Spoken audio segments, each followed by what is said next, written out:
All right, everybody. It is a broadcast of the Ebony Star Network, sponsored by the E Nation. What's going on? We got a big open discussion tonight on debate topics. Panel will be wide open. Well, in the aftermath of destroying Real Brother Radio and exposing him for the fraud and the liar that he really is, we now turn our attention to his panel. We're going to talk about the people on his panel, especially one fool in particular, Mr.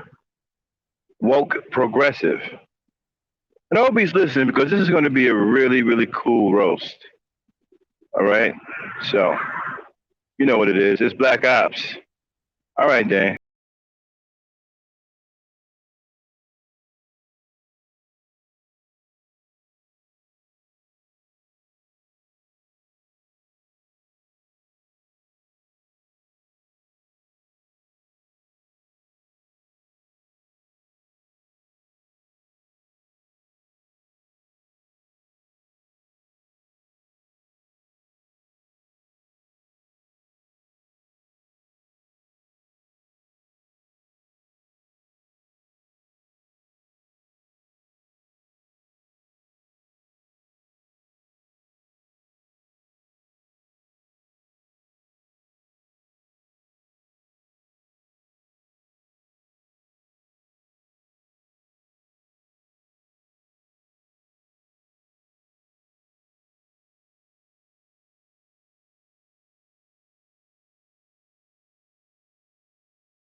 Music.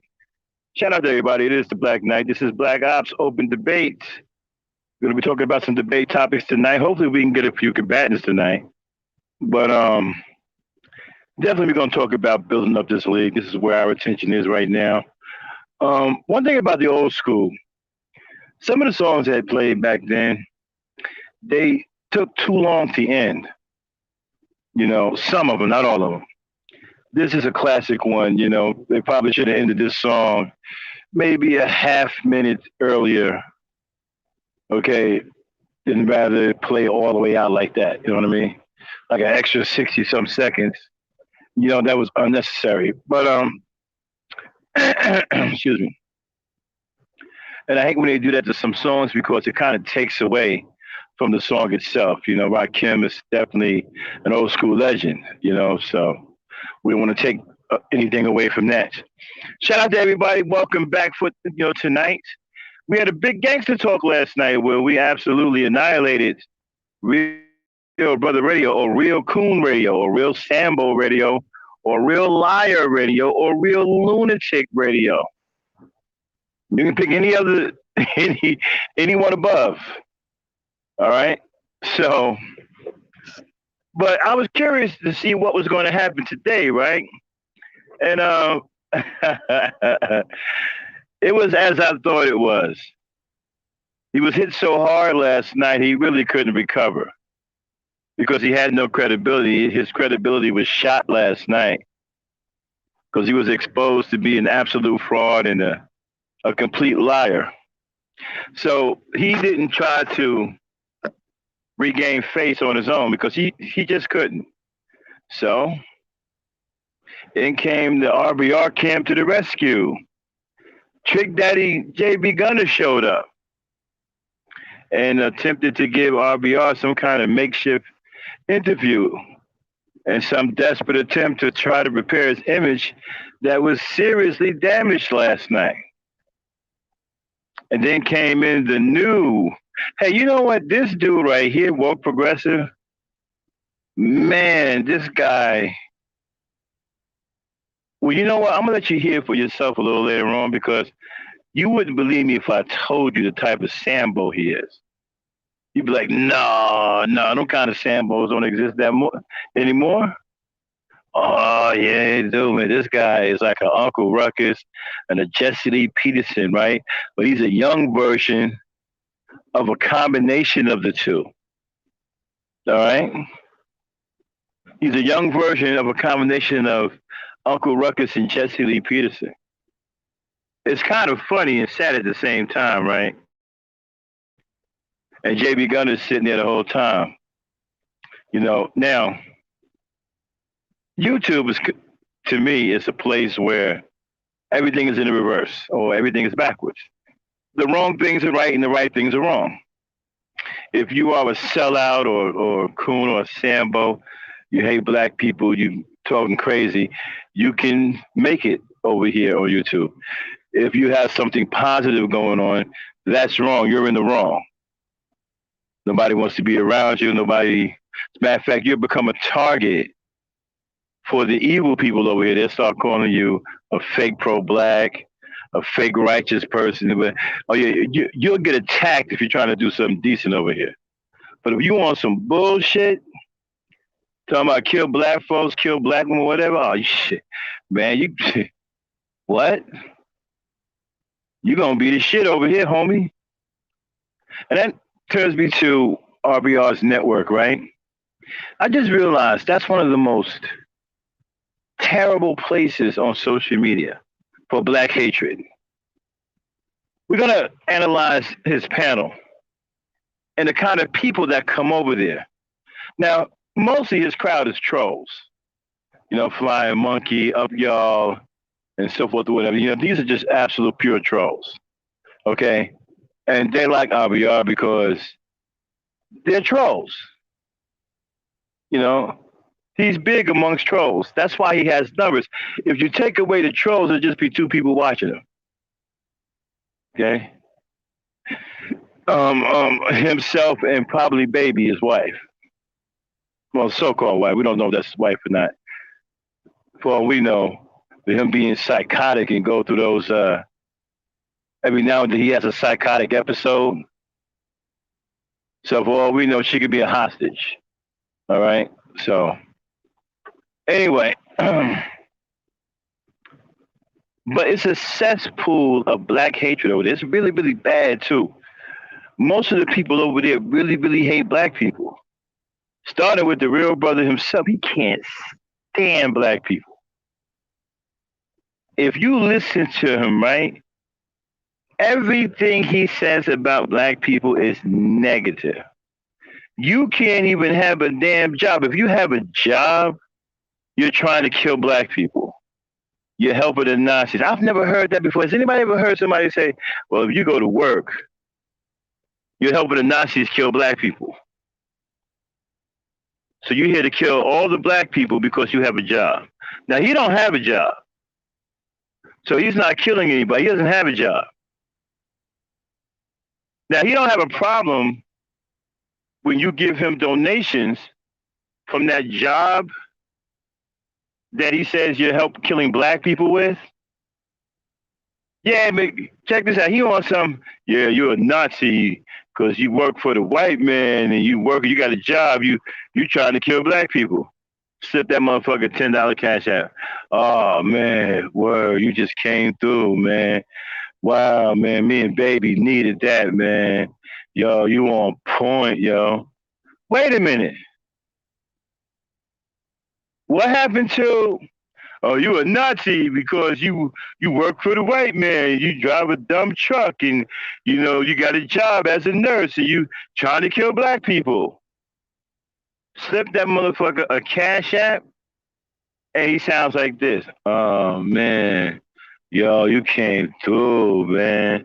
That hit the spot. No, me and baby, we was eating air sandwiches and drinking, imaginary Kool-Aid and shit, man. You came through. Yeah.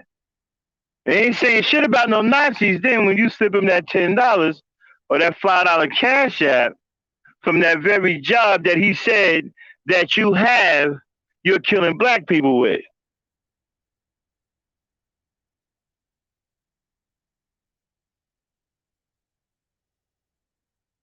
You understand what I'm saying?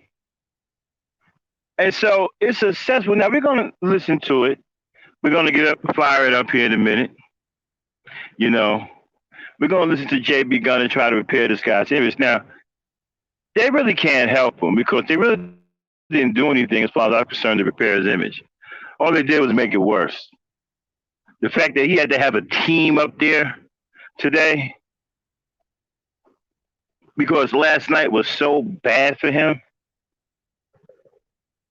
And then the things he tried to say to cover it up, talking about he's making contributions and shit, scamming people out of hard-earned money, lying to them, saying that he worked with these stars when he didn't. Oh yeah, he gonna have his fan club, man. Fucking Pigpen Walk Progressive, Choke Brokeback Mountain Progressive. Yeah, whoa, that motherfucker gonna be on some your RBR. I love your achievements. I watched every minute of it. So he's definitely got him a little girlfriend and Walk Progressive. All right, so that's his little chick. That's his little chick on the side, his little side chick. He probably cheating on baby with. But anyway, so we're gonna put it like this here. Uh, Dame, get your FBI thing going. Hey, get that bot out of here. Bot's gone.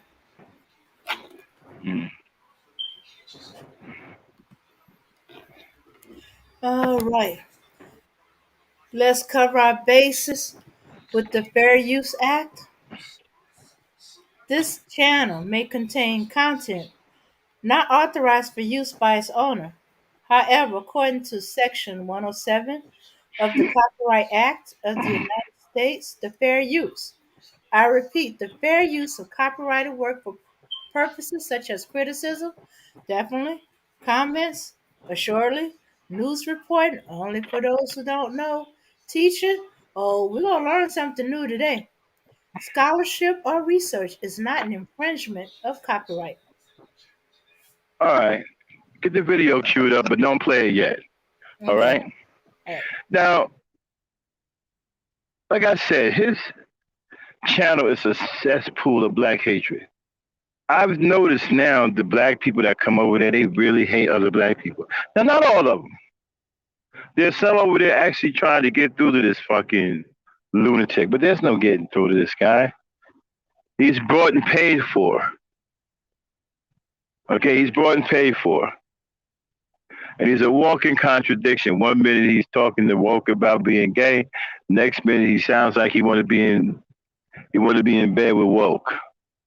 Or woke sounds like he wants to be in bed with him. It's really disgusting, y'all. You'll hear it here on the stream coming up here in a minute. It's really disgusting. And the work that they had to do to try to repair his image today was just, it was funny to watch. Because the guy's an absolute fraud. All these stars he said he worked with, he never worked with any of these stars. Then he made cheesy ass fucking videos that he tried to pass off as documentaries. They were terrible in quality. He lied and said the star would make an appearance. Stars never made an appearance. They were unauthorized copies. Okay, and so most people don't know what that is, and he knows that they don't know what that is, right? So he threw it out there any old way to protect himself legally, but to scam other people out of money. Because all they know is Omarion is showing up in the video. Chris Brown is showing up, Aaliyah is showing up. And none of these stars actually show up in any of his documentation. I'm sorry, in his documentaries. But yet you got people saying, people like Woke Progressive, saying that he actually achieved something. Achieved what? What did he achieve? Deception? Now, they're supposed to be intelligent people. I mean, Woke Progressive fancies himself as some super high evolutionary intellectual. But yet he said RBR accomplished something. Like what? Did he accomplish deception? What did he accomplish? He didn't make any money off the videos. I mean, keep in mind, right? Now, Woke Progressive, Brokeback Mountain Progressive, right? Again, fancies himself as this high evolutionary elite thinking intellectual. But yet he sits up there listening to a lunatic tells him that Google owes him $15 million.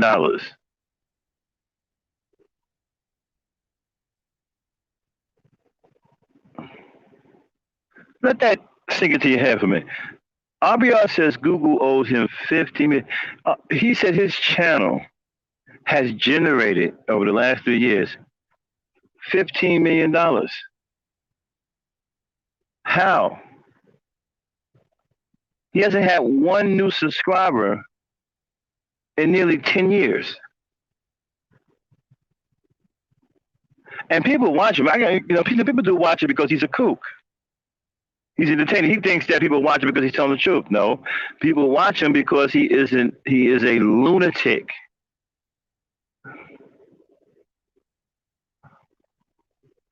He laughs at himself in the third person. He talks to himself in the third person. He gets into arguments with himself in the third person. And because he can't do anything to himself that he's gotten mad at, he takes it out on other people. You see, when RBR gets mad at Theron, he takes it out on black people. Because he can't get to Theron. Theron is inside his head, right? So when Theron pisses RBR off, I figured this out. When Theron pisses RBR off, RBR attacks black women. When RBR pisses Theron off, Theron attacks black people. Yes. That's how yeah. And check this out. Like, he'll say, RBO would say some shit like, yeah, you know, they say Obama gave us $30 million in Pell Grants. Is that right, Darren? Yeah.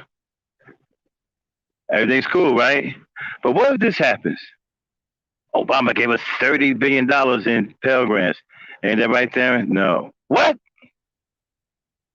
What do you mean no? And all of a sudden it's, where's that bitch? Who you talking to? He done jumped on a black woman. It happens that quick, y'all. It happens that quick.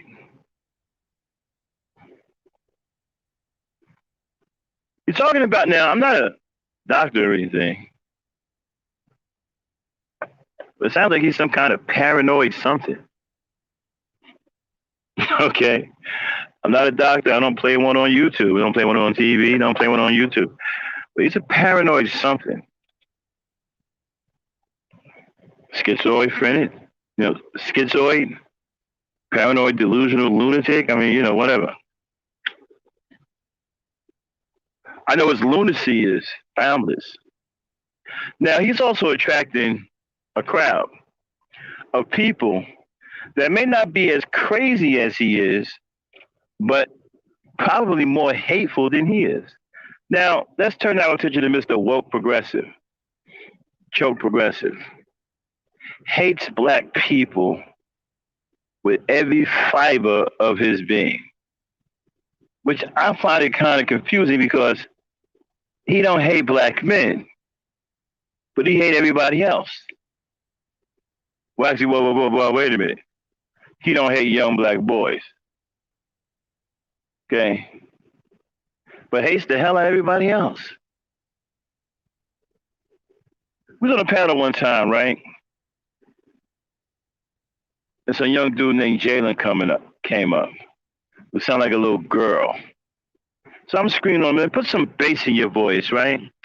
This dude lost his effing mind. You see, when you go up there and you try to talk to the young males up there, this dude will become extremely angry and try to fight you because he thinks you're trying to steal the young man from him. I mean, there's some wild shit that goes on RBR's panel. He's got some of the weirdest people on social media on that panel. And Woke Progressive, and then Woke Progressive is a shameless Sambo. I mean, a wide open Sambo. You don't get any wide open than Woke Progressive. I mean, dude has absolutely no shame pandering to JB Gunner and white people. It's like he's auditioning to play Shirley Temple in an all-white racist play. He can't wait to hop around on stage in his fairy suit and his leotards, his little tutu.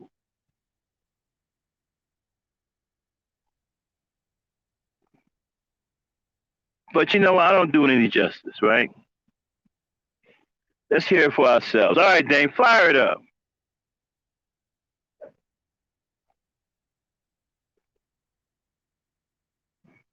Going out committing felonies like Keyshawn Jackson has done. He Back said it up that's a little not his bit. real name, but I can guarantee Back it up a little bit. Back up to where you see JB at. And play it. Okay, stop it. Play it from there. All right. It does studio work, would build a studio. But, well, you would think, but yeah, it does studio work, would build a studio. Now stop. But, well, you would think, but now this is where they're trying to repair RBR's image, because like I said last night, his image was eradicated last night. And he knows that, so he couldn't do this by himself. So he got his team together and they came up with a strategy to try to repair his image. It didn't work though. Matter of fact, I thought it made things worse.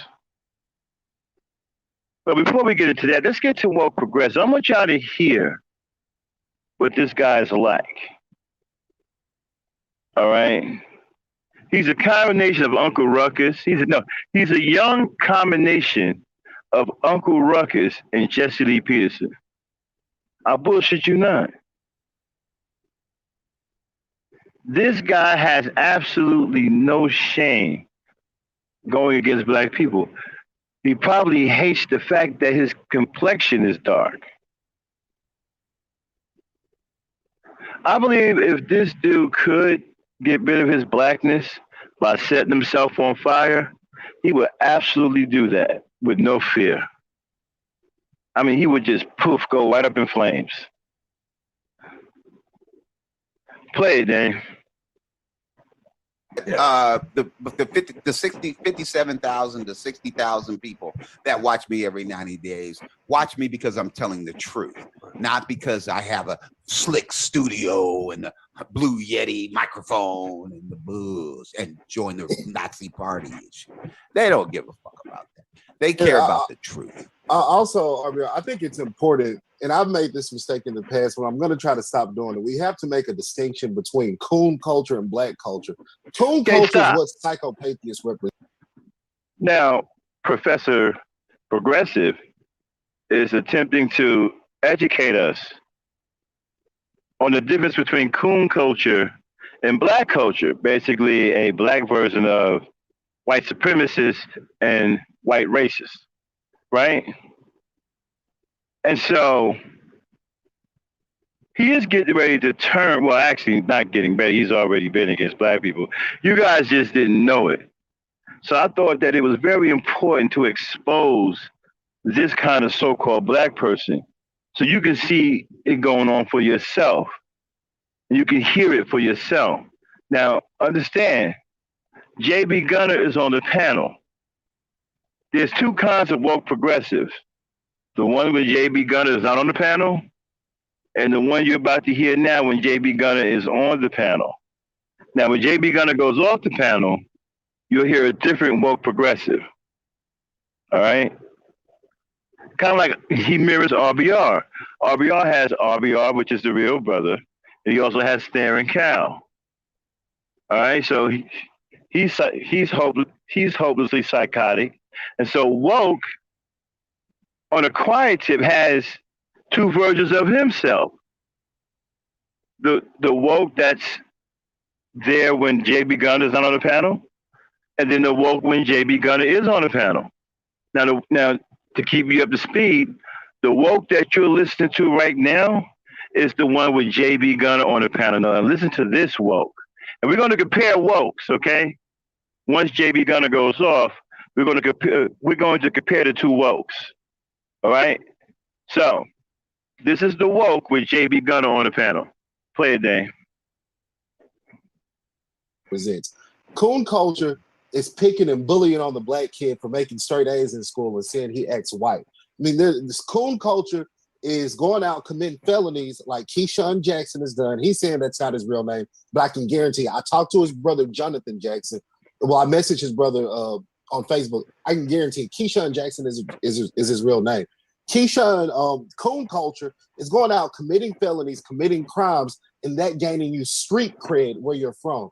Black people don't think like that. Black people don't operate like that. Black people do it much like you've done, RBR, and they can trash your documentaries and say that they weren't good. I personally very much so enjoyed The Sellout Diaries. I think it was a great documentary. Like I said yesterday, I think you should have done an anyway. Is that ironic or what? RBR wrote a book called The Sellout Diaries. Is it ironic that that's one of Woke's favorite books? He just said, I personally enjoyed The Sellout Diaries.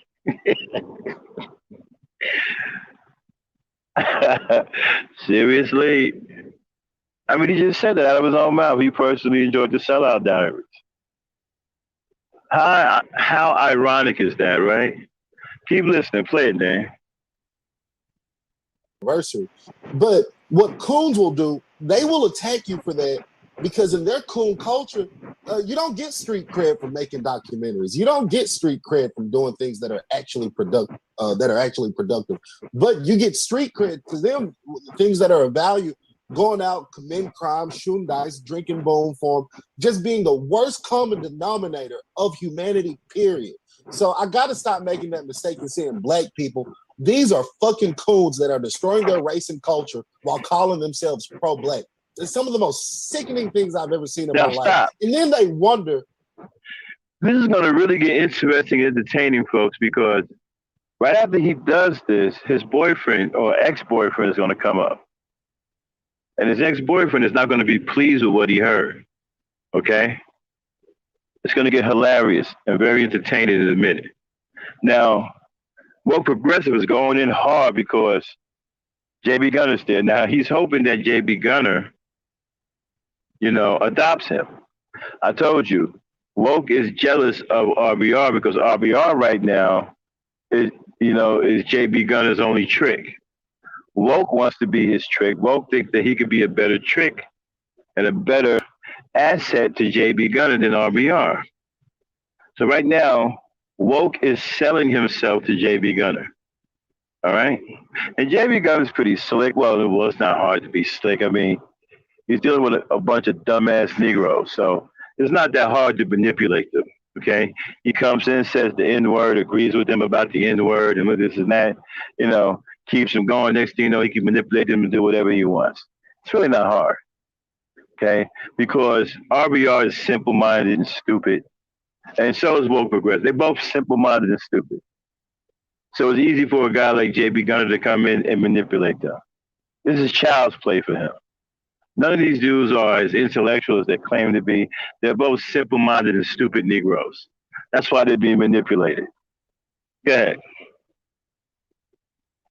Why you give JB Gunner airtime and why you give JB Gunner so much credit. JB gets up here, yeah, he'll attack you every once in a while, but you guys can actually have a conversation. JB Gunner actually regularly donates to your channel. Have these coons like Psychopapias ever donated? Have they ever tried to come up here and have an actual conversation? 9 times out of 10, no. 9 times out of 10, they're attacking you for your past, calling you a drug dealer, slandering you in the worst possible way. And then they wonder why you give JB Gunner more respect. I don't respect these coon-ass niggas either. Fuck Keyshawn Jackson, and I'm going to pull up his criminal record. I'm going to expose that coon-ass nigga. I swear to God. Hey, stop. Stop. Now, this was a very passionate audition with JB Gunner. He let JB Gunner know that he ain't playing, that he's going to be a serious Sambo and an asset to the white race. I mean, hey, Woke is not playing, y'all. This Sambo means business. He's letting JB Gunner know, look, I mean business. I'm giving you names. I'm giving you criminal records. No black person is going to be able to escape my hatred. I'm letting you white people know that I'm not really black on the inside. And on the inside, I'm white as you. And I'm going to prove it. I want to drop names. I want to drop background checks. There's nothing these Negroes can tell me that I'm going to keep a secret. I'm going to tell you white people everything. So woke means business, y'all. Mr. Serious Sambo means business. But it's going to get real funny here in a minute because woke's ex-boyfriend, Azura, is not going to be pleased with what he hears. Okay? Now he's coming right up. But make no mistake, woke is not to be played with. He's a serious Sambo. He's not your friend. And he's definitely not black. Play it. All right. Well, no, I hear what you're saying, and you're right about that. They're jealous of me. But more importantly, they're afraid that I'm clout chasing, that I'm about me because they're about them. The childishness of these motherfuckers, which is why they should have went to college, right? But beyond that, I wasn't in college when I decided that I wanted to help black people. They're scared. If they believe that white people are superior, and I feel you believe that white people are superior, that white culture is better. If you believe that, then it permeates everything else. If white people are superior, what the fuck am I doing? So you have to attack me so that you can fulfill this lie that you've lived your whole life thinking that white people were superior and you couldn't do anything because there was some system that white people created, superior white people, that you couldn't succeed. All you do, Ebony magazine was Life magazine. It was just black. Essence magazine was In Vogue magazine. It was just, they made it black. Now, I read their biographies, Okay, stop. and that's what they said in their biographies. This is what I'm talking about RBR. You really listen to him, right? He breaks down every black achievement. He tears it away from black people. He doesn't give black people credit for anything. And if we did do something, he finds a way to tear it down and give it to white people. RBR helps white people whitewash black culture.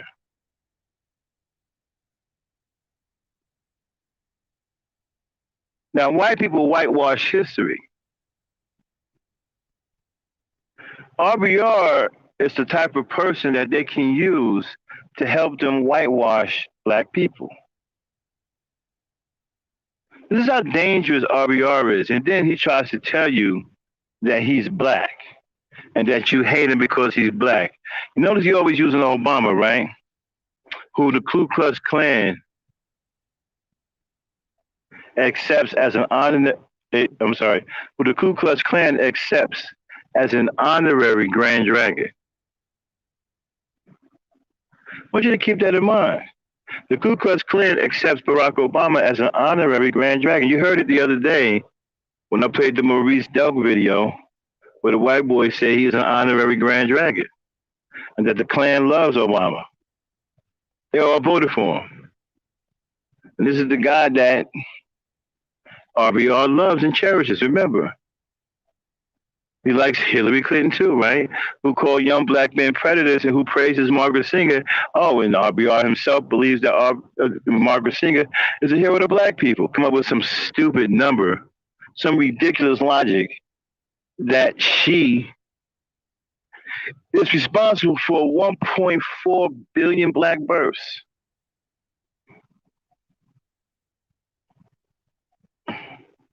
So RBR is in the middle of whitewashing black culture. That's what you're hearing right now. Play it. Biographies. They just looked at, Susan Taylor said the only time she picked up Vogue magazine is if Beverly Johnson or some black model was on there. Bob Johnson said the only time he fucked with Life magazine was when Muhammad Ali or somebody was on the fucking cover. He said, well, damn, what if Muhammad Ali was on the cover every week, every month? So he made Ebony. She made Essence. What if a sister was on the cover every goddamn month? So it's not no big secret. That dumb nigga said, you got to think out of the box. YouTube wasn't thinking out of the box. YouTube copied Netflix and wasn't thinking shit out of the box. I'm not thinking out of the box. There's white YouTube, which brings in $277 billion in advertising every fucking year. And there's black YouTube, which doesn't make shit because we got a bunch of fucking psychopathias, Mellas, Bomb Cherries, and Zippy Zoom ass niggas, and Sweet Pea ass, Maximum Black ass, Milton Simpson ass, Hooded One ass niggas. And Google's doing that on purpose. Stop. Why? Because they don't want no real brothers.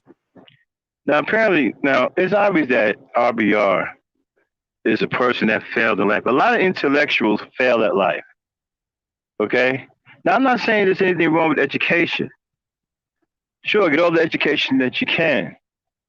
But you should take care that you have useful education. There isn't such thing as unuseful education. Okay? Like, for example, if you got an education in basket weaving, but you can't make any baskets, and you can't pass that knowledge on because nobody's interested in baskets. No one makes them, no one sells them.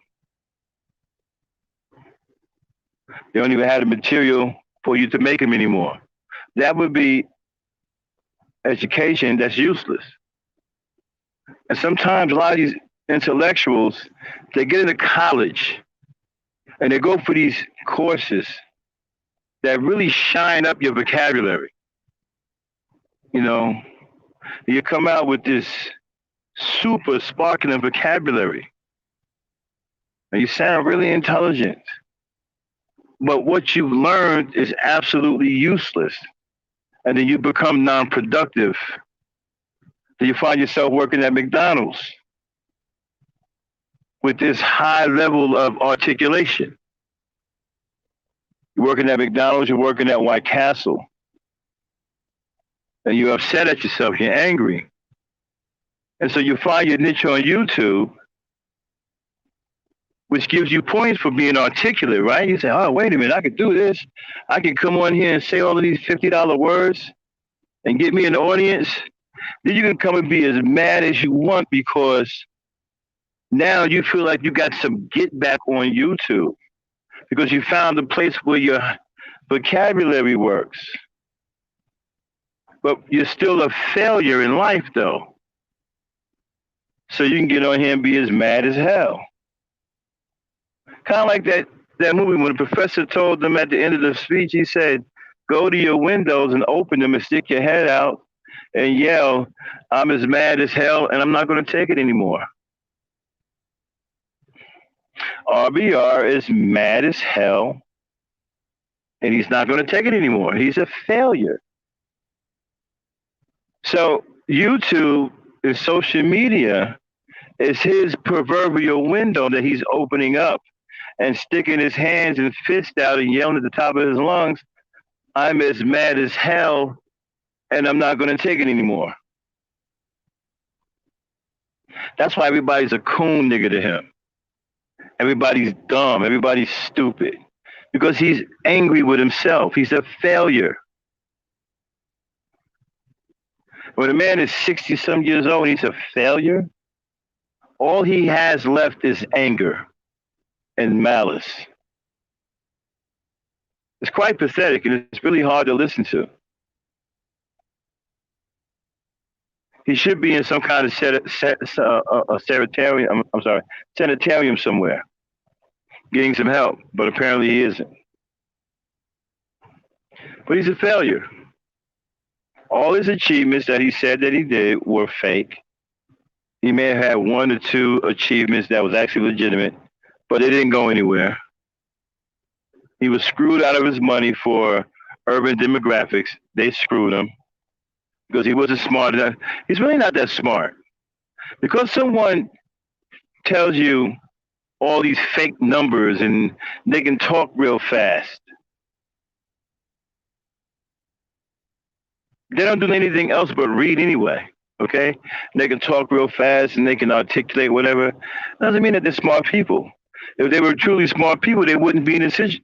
They wouldn't be in the position that they're in.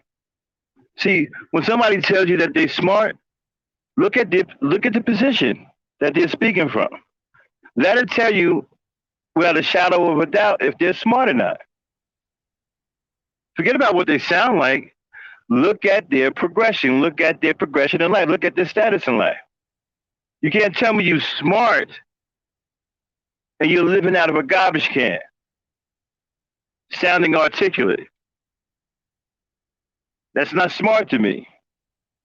You can't tell me you're some high revolutionary intellectual and you're on YouTube cussing people out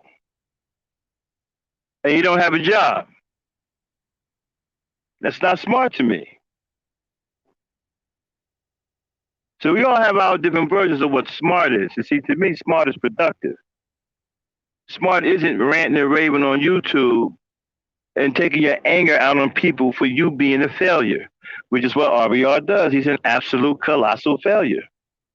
And it's so bad that he's out there making up fake documentaries about stars and lying, saying that he worked with these stars. We exposed all that last night. He's never worked with these stars. These stars don't know him. But that's how desperate he is. He's such a failure. He's become, obsessed with being a director. And he's not a director. He's obsessed with journalism. He's not a journalist. He has no journalism degree. He has a bachelor's of art degree in communications. That's not a journalism degree.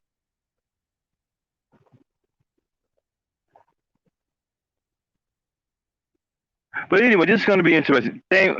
Push it forward till you see Azura.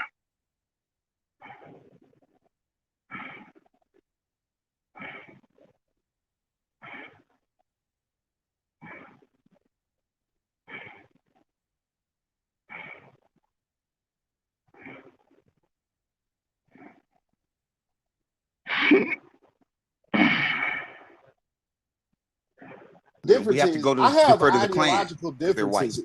I have ideological I'm just going to differences. say, I'm just going to Look, say this right here, right now. And I just want everybody on the panel and in the chat to hear what I got to say.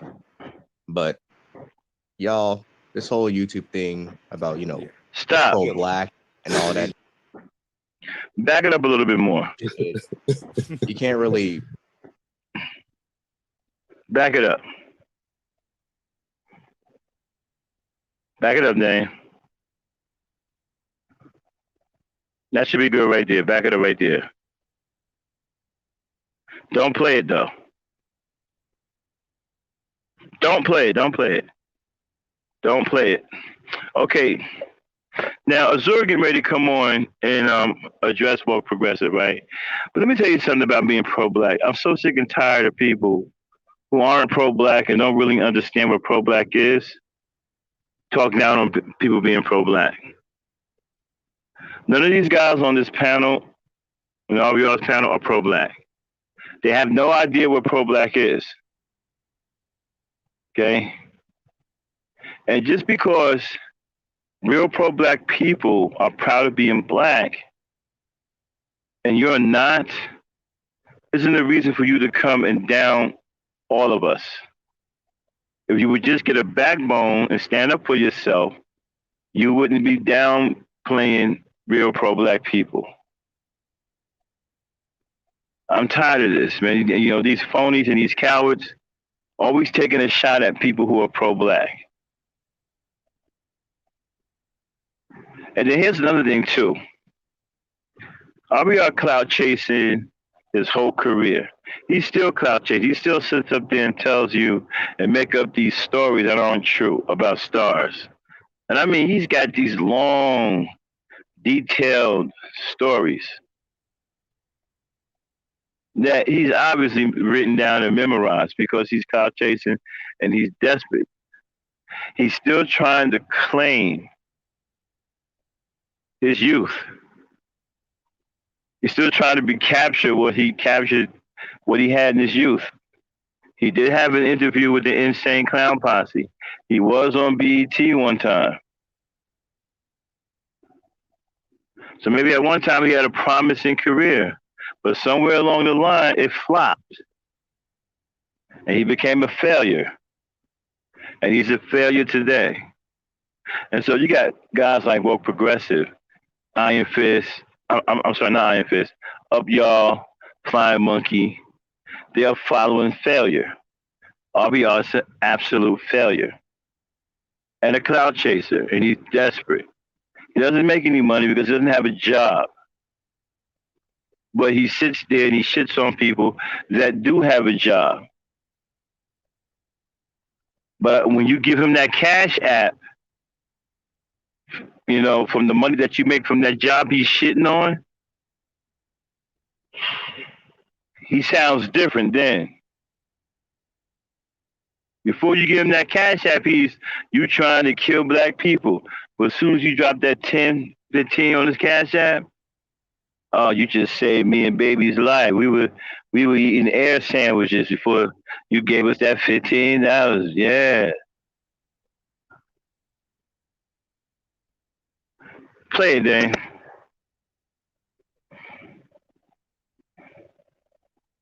The rest of you motherfuckers was in there like swimwear.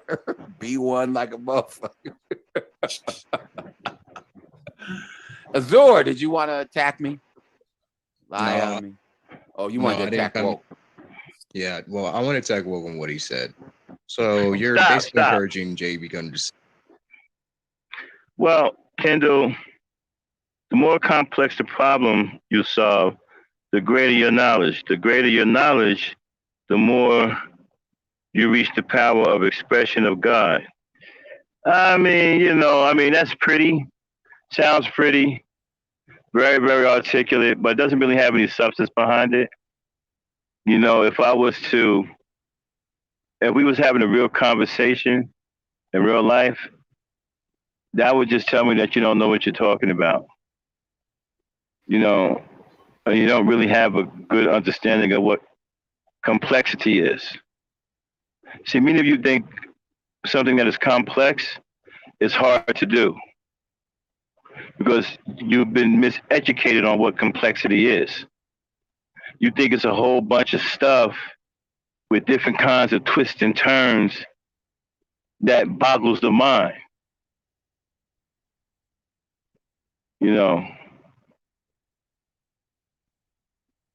But nothing can be further from the truth. A complex problem is as easy as a regular problem. The only complexity in the problem is your perception of the problem.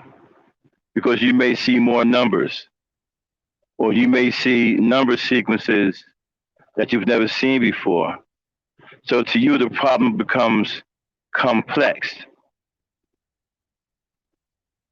because of your perception of seeing more, or your perception of seeing the different, or something that wasn't there before. That's what triggers your perception.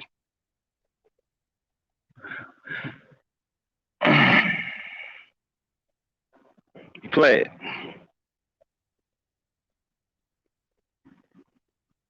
say, call everybody in the chat room party. Well, hard. call the niggas. Yes, the niggas.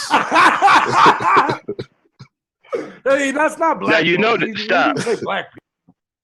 Now, you notice after Woke said that, right? The guy who laughed the hardest was JB Gunner. You know why? Because this is what he wants.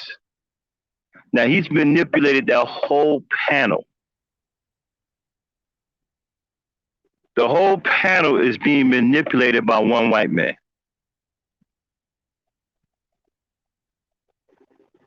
The whole panel is being manipulated. Back it up just a little bit, Dane. Of course not Iron Fist, because now he's manipulating the whole panel.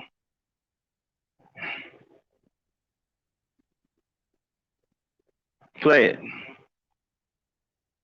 Because you're black and you motherfuckers are dumb, so they think I'm dumb.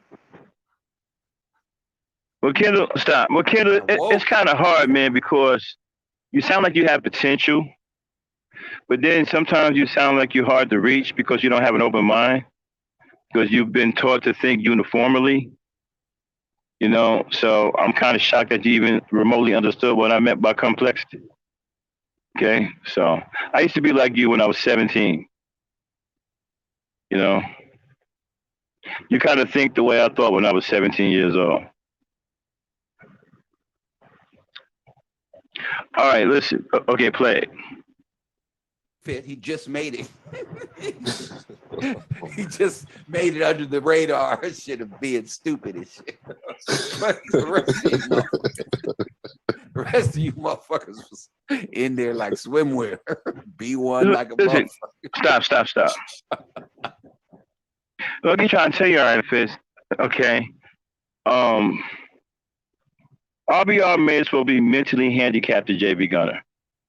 RBR is a very simple-minded, ignorant, and psychologically unbalanced individual. So he's child's play for a manipulator like JB Gunner, Woke progressive is a willing participant. He is a willing Sambo. He is a fraidy cat. He's scared to be black. He's scared to be around all these big, aggressive black people. So he feels that he could run to the white man for protection.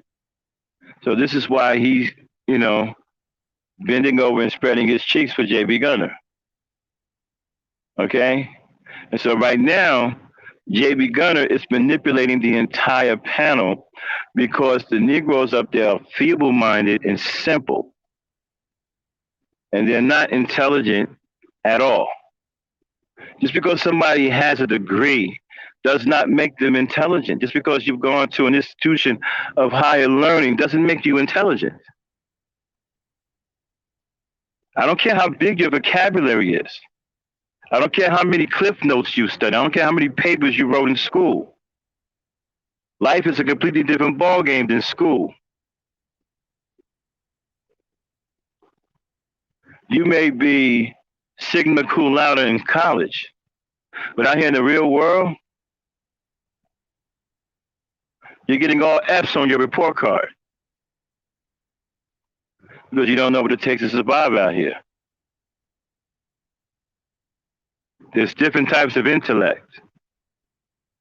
And as human beings, we're capable of all types. A lot of y'all don't know that. Some of you don't even know what the types are. Some of you just develop one type, which makes you absolutely weak and non-productive. Play it. Azor, did you want to attack me? Lie No. on me? Oh, you wanted to attack Woke. Yeah, well, I want to attack Woke on what he said. So you're basically encouraging JB Gunner to say, call everybody in the chat room party. Well, over. call the niggas. Yes, the niggas. Hey, that's not black folks. He didn't say black people. He said But cool now. don't you think that's kind of idiotic for what you just said? Woke? No, I think Stop. it's idiotic for them to attack black. Now, Azura, that's the ex-boyfriend of Woke. Okay? They no longer have a relationship. I guess he realized that Woke is just too much of a coon for him to deal with. All right, play, Dane. Black people that have actually accomplished something and replace it with nothing. This is the thing, Azor. A lot of these people like Psychopathus, he does his pseudo Sundays because he's pseudo every single Sunday on his platform attacking black people. How is that productive, attacking black people that have actually accomplished something? I don't think that's productive. I think that's some nigger shit, tearing down people and not having a single thing to replace it with. So, But don't you think you were doing the same thing like a couple minutes ago? No, I don't think I was going tear there. down black people and all that shit. Well, no, I'm not tearing down black people. I'm tearing down coons. I'm tearing down niggers. I'm tearing down the bad elements. I'm tearing down the bad elements within our culture that we need to get rid of. Hey, stop. But why would you say some? Did y'all hear what he just said? See, this is the type of delusion I'm talking about. This is what I mean by on YouTube. The right things are wrong and the wrong things are right. Here you have a Sambo saying that he's doing justice by tearing down other Sambos. And the people he's trying to tear down aren't Sambos. They're Sambos to him because they stand in opposition of him. And check this out. Here's the kicker. There are people in the audience and on the panel who agrees with him. That's the sickening part.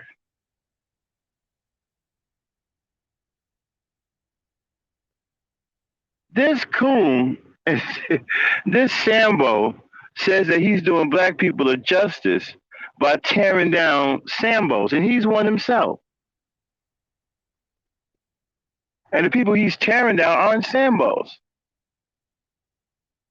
Psychopathia isn't a Sambo.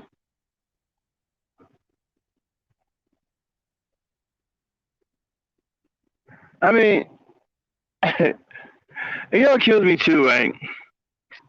I've noticed you can't really do anything on YouTube. You can talk to you blue in the face. The black folks on here are different kinds of black folk. They're set in their ways. I don't care what you say about RBR. You can say RBR went out here and killed 75 people. They're not going to stop watching them. They're going to keep showing up. They're going to keep supporting them. You can say he molested 10 or 15 babies. You can say RBR went out here and molested 10 or 15 babies. They're not going to stop watching them. They're not going to stop showing up. As a matter of fact, some of them will even try to defend him. What did the babies do to him? Seriously, you got people in his chat that have this kind of mentality. If you say, well, RBR molested a 5-year-old boy or girl, a guy like Flying Monkey would probably say, well, what did the 5-year-old girl do to him? That's the kind of people he have in his chat supporting them. Seriously. I bullshit you not. We're already getting a big dose of woke. You think he's the only one like that? Over there in that room? He's not. There's a bunch of trolls in there. And like I said, there's nothing you can say that will stop anybody from supporting these guys. I noticed that. You can't stop them from supporting Kevin Samuels. He's a piece of shit. You can't stop them from supporting the shitty-ass Manosphere. You just can't. No matter what you say. He's still going to have support. And the support is going to come from black people. Now, granted, there's some people that used to be over there that have stopped going over there. I noticed that the last several days when they started really looking at shit. That Margaret Singer shit really turned a few people off. Okay? That got to a few black folks that used to be on that panel. They're no longer over there. Okay? That Margaret Singer shit really, really hit home with a few black folks. And then last night was kind of like the final straw for some other black folks. I noticed his panel pretty much now is a dead zone, with the exception of Queen Mayat, and occasionally Conscious Moron may go up there and try to joust with him. And maybe Mello might go up there and try to say something. Other than that, it's really a ghost town up there right now, which is probably a good thing. But no matter what you say, no matter how many times you expose this guy for what he really is, the piece of shit he really is, they ain't going to stop supporting him. So this is why I say on YouTube, the right things are wrong and the wrong things are right. Play it, Dan. Some stuff like that, though. Because they're niggers, Azor. Now, I don't put you in that same nigger category as I would put someone like Mello. And please stop saying that word. Stop. Well, Now, again, JB Gunner has manipulated this whole situation. Again, these so-called intelligent black folks, nothing but simple-minded individuals to them. See, the worst thing you can do with white people, right, is show them any kind of mental weakness. RBR has a severe mental weakness. He's child's play for JB Gunner. Okay? What's his face? Woke progressive, another mental illness. He's a sexual compromiser, and he's having a severe conflict with his nationality or his ethnicity, right? Again, child's play for JB Gunner. He's manipulating this whole panel, and he's enjoying himself. Play it. That's what they are, Azor. That's what they are. No, and so I make a distinction. I try to make a distinction between regular black people like RBR. Now, you can say you don't like his films. You can say you don't appreciate them. You can say that's not your taste. You can say you don't even like RBR's channel and never come here. Stop. But what bothers me, Azor, Kendall, you have to identify problems first. You have to have a good understanding on what you're up against before you can create a solution. Right now, we're still in the identity phase. We're trying to identify all these different problems. We have so many of them. It's going to be a while before we can doctor up some kind of solution. If you want the solutions to come quicker, help us analyze the problem faster so we can get to the solution quicker. All right?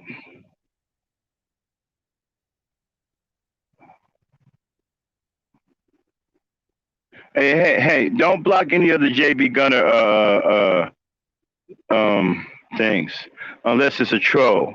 But I think that's the real JB Gunner. Okay? Don't block him. Okay?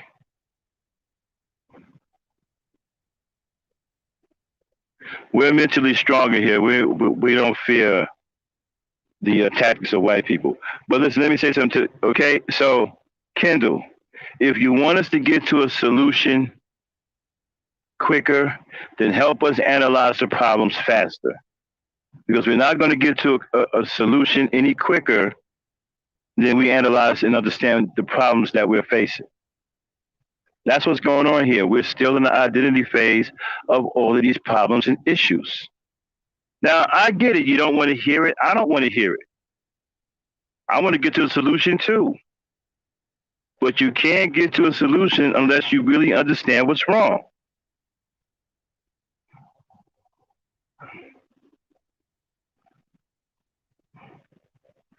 All right, so go ahead, name play it. That day in and day out, these same people come here every single day without fail. The same niggas come here every day attacking RBR. Stop. When all they have to And Kendall, if you have a solution, let's hear it.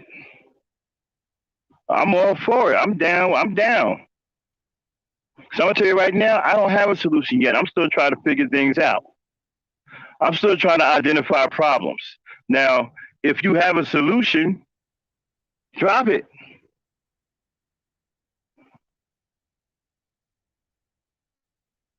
All you gotta do is drop it, man. And I'm telling you, I'll be the first one to help you get that solution in operation. Okay? How you doing, Taylor? But you can't say we're not working on these solutions when you're not working on one yourself. All right, play it, Dane.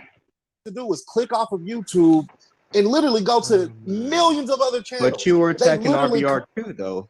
I mean, that's what we do, but it's not consistent with me. There's a difference, Azor. I don't come on here to RBR's channel. I take RBR on the issues. For example, the Margaret Taylor thing. I don't want to get into. No, that's the real JB. JB Gunner TV, that's the real dude. Don't block him. He's not in here calling. We're not going to be afraid of. See, this is what I'm trying to explain to you guys, right? Mental toughness, okay?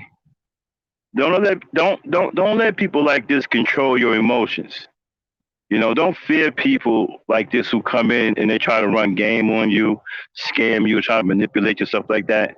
Don't let that happen. Don't be afraid because he's in here. Okay? Keep your mind intact. Keep your mental toughness intact. Don't allow yourself to be triggered.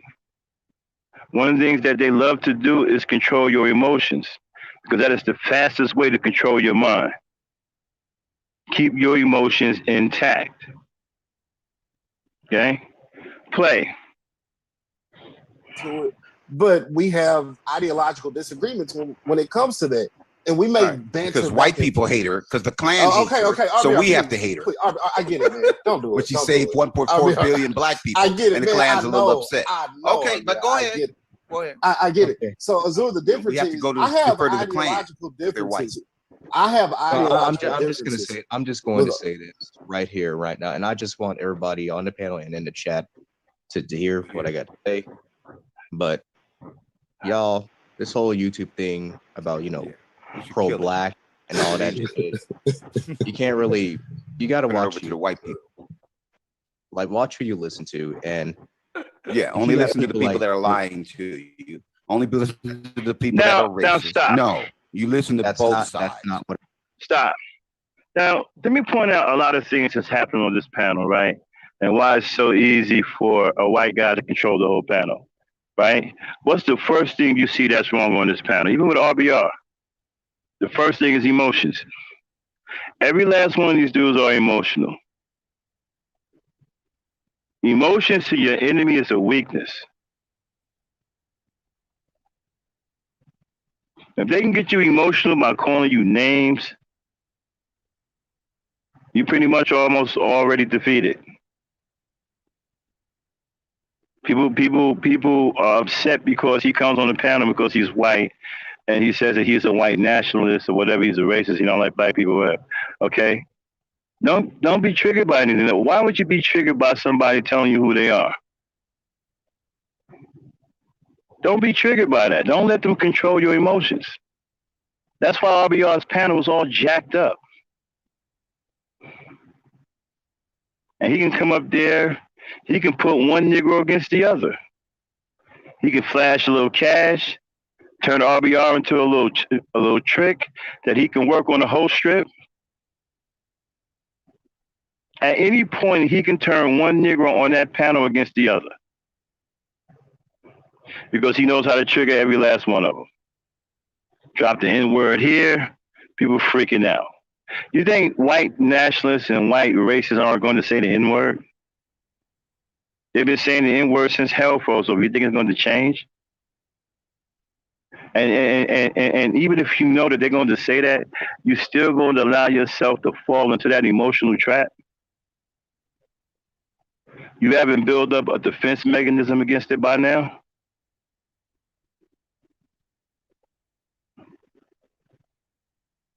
And they sit up there and they wait for you guys to come and tell my son, man, what do you do to the panel? What's going on?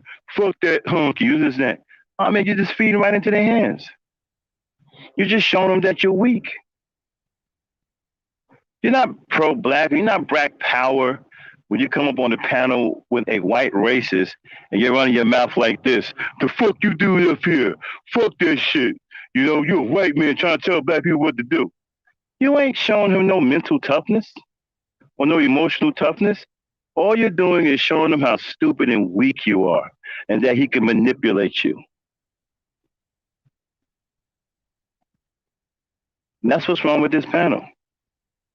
There's not one person up there right now on that panel that he can't manipulate. Play it. What I Stop said. listening to just one side.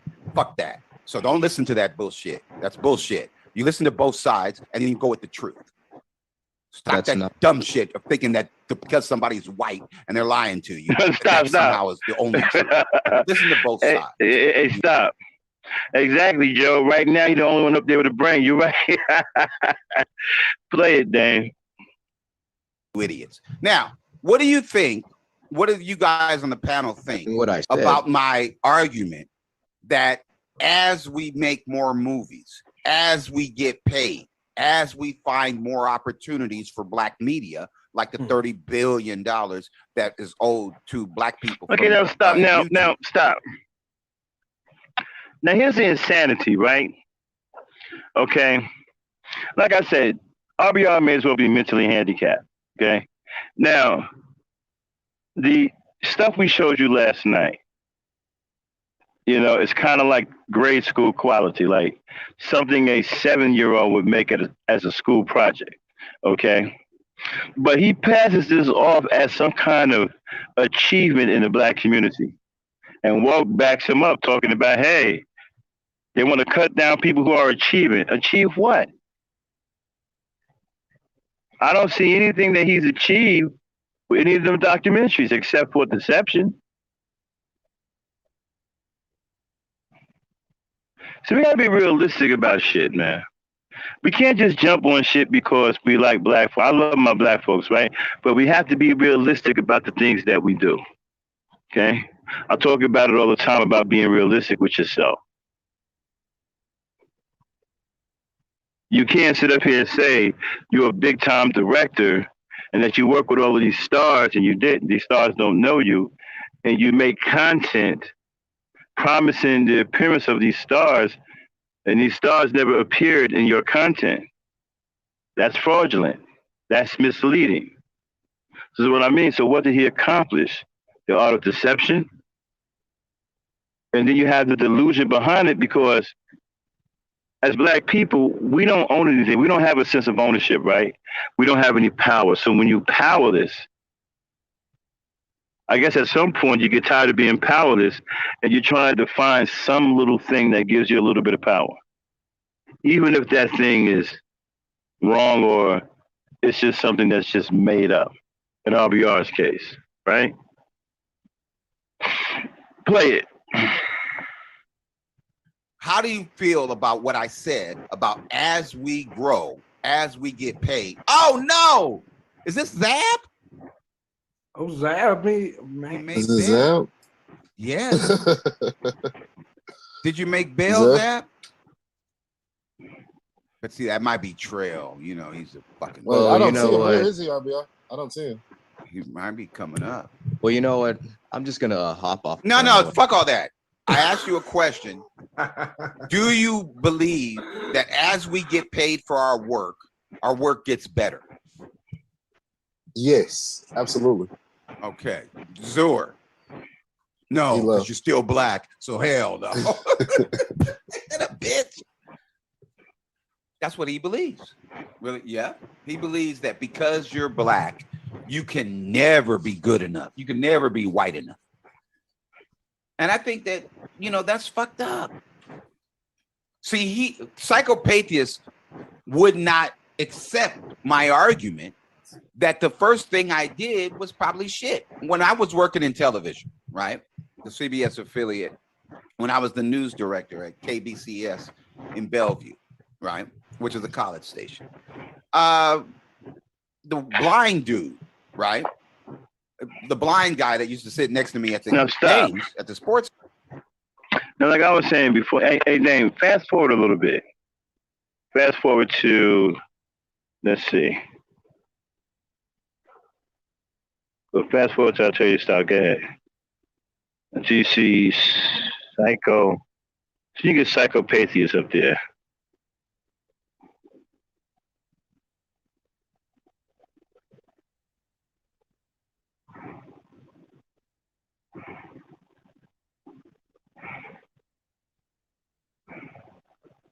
You see Psychopathist yet?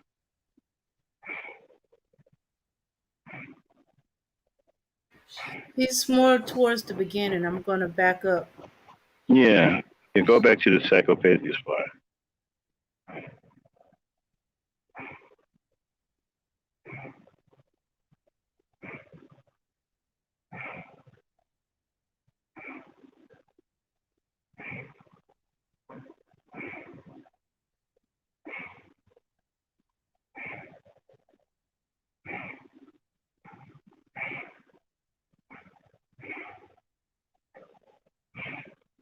Okay, now listen, y'all in the chat, right?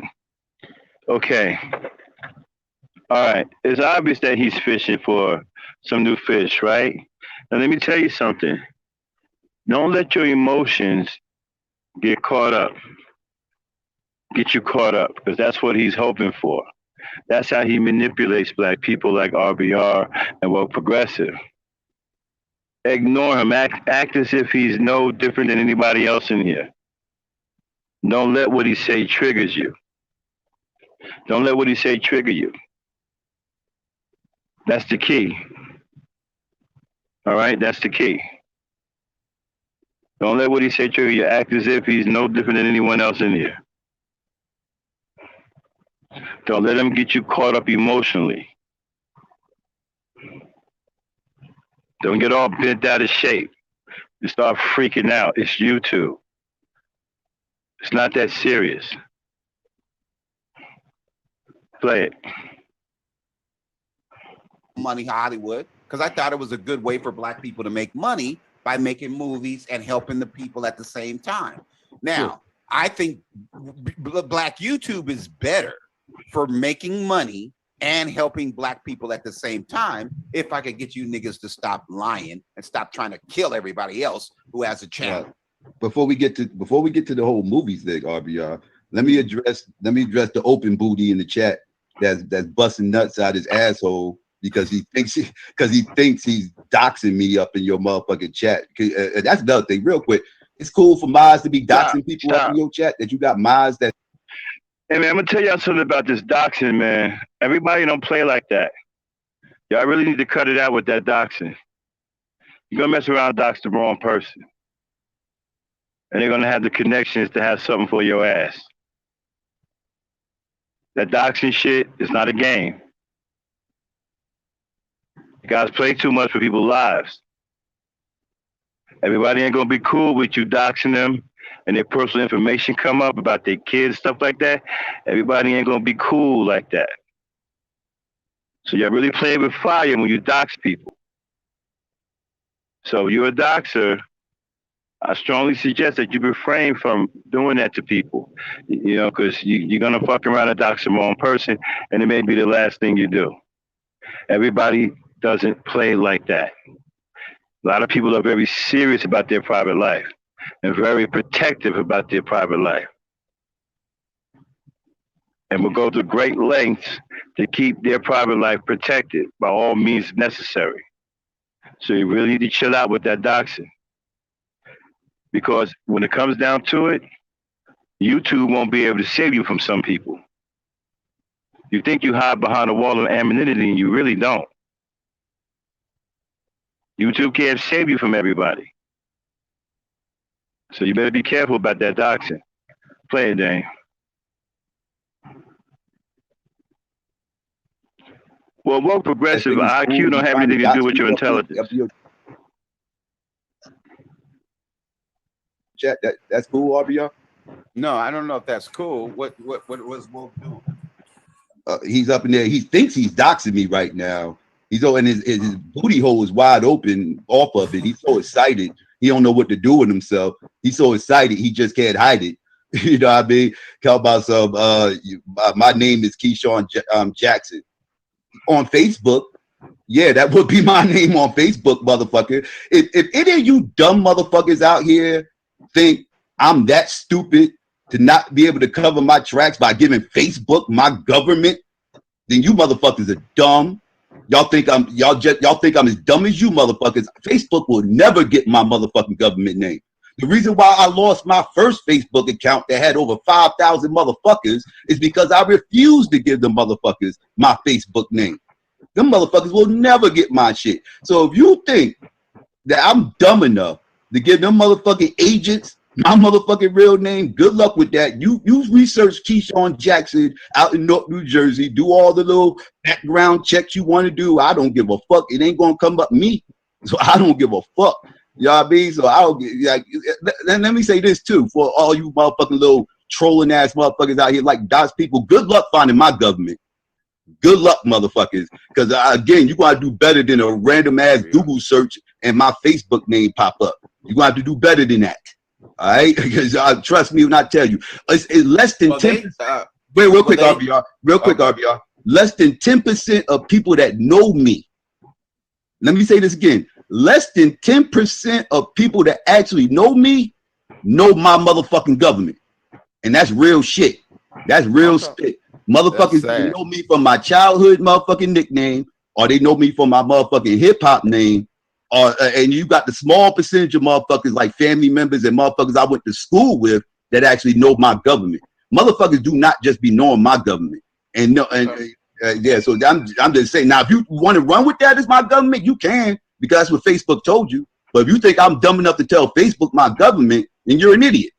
All right. You're an idiot. Well, I'm the opposite. Now they wanted my ID, my business license, and my social security number. Facebook, because they didn't believe there was somebody black that was telling the truth. Oh, Dave, stop it. Okay, truth is, okay, check your emotions, okay? He's quite the manipulator, all right? Don't get all hot and bothered by him, all right? He's just another person in here watching the show, okay? That's it. He has a right to come to this channel and everybody else's channel, okay? Can't just get rid of him because he's white. He hasn't done anything wrong or anything like that. But don't get triggered. Don't get all caught up in some hissy fit with him. All right? He's just another person in here watching the show. Play it. You know that bullshit. And I never sent them my motherfucking ID. Yeah, I made so another, I sent made them another my, page they with a fake said we name. could verify you and you can get a verification badge if Yeah. you send us the information. So I sent them the information and they suspended me forever. Man, see, They I didn't I lost my believe- first They were Facebook like page for that. Miller and Max and Randy SoCal and Psychopathia. They didn't believe that I was a real person, that there Yeah. was a real brother telling the truth on Facebook. And when they Mhm. did that, I've been cool on them ever since. I don't fuck with Facebook. You Right. know, Twitter did the But I same just thing. wanted, Banned me for life. but now, Now, after I stop. for the told them. record too woke, even though you didn't dox me, I see what your intent is now. Because you thought you had the goods on me, and you running crazy all up in this motherfucking chat, shouting this shit out, black everything else. So now the gloves is off with you, because even though you failed, just like your life is a failure, just like you failed at trying to be a straight man, now just because you failed, don't mean your intent wasn't there. And I'm gonna motherfucking clap on your ass. You gonna get that work, dog. You gonna find out. I'm gonna show you how to troll for real. You want to you want to try to troll me, and you want to try to be a troll, I'll show you how it's done. Because unlike you, I actually got the goods on you. You think you got the goods on me. I told you, run with it. Good luck finding Keyshawn. Reason why I picked Keyshawn Jackson is because it's such a random ass motherfucking name that it's just so fucking random. You know what I mean? Like Keyshawn Jackson, whatever. My last name ain't Jackson. My first name ain't Keyshawn. Yeah, Good luck stop. with that. Yeah, a lot of people on here are failures. I noticed that too. You know, I'm one of the few people on here, with the exception of a few, that can actually waste time on here all day and still make money. I'm making money all the time. I'm making money right now. So I'm blessed to be in a position where I can constantly make money, and I could be on here all day. A lot of people can't do that. All right. And so I'm starting to realize a lot of people that are on here are failures. And this is their last ditch. This is their last shred of hope. Okay. Like RBR, he's an absolute failure. And we showed that last night that none of his credentials are real. All the stuff he talked about working with those stars is fake. You know, he's a woulda, shoulda, coulda. He's 60 some years old, close to it, and he's stuck in some kind of warp to where, you know, kind of like Al Bundy. Remember Married with Children? Remember Al Bundy? He was stuck on scoring them 4 touchdowns in a high school football game. That's the way RBR is. You know, those 4 touchdowns is the biggest achievement he ever made in his life, right? And Al Bundy, right? He once scored 4 touchdowns in a high school game, and he carries that around everywhere. That's his big moment in life that he won't let go, right? But RBR's the same way. He's just like Al Bundy. RBR once scored 4 touchdowns in a high school football game, and he won't let it go. That's his shining moment. And he's stuck back there. Just like Al Bundy from Married with Children. Play it, Dane.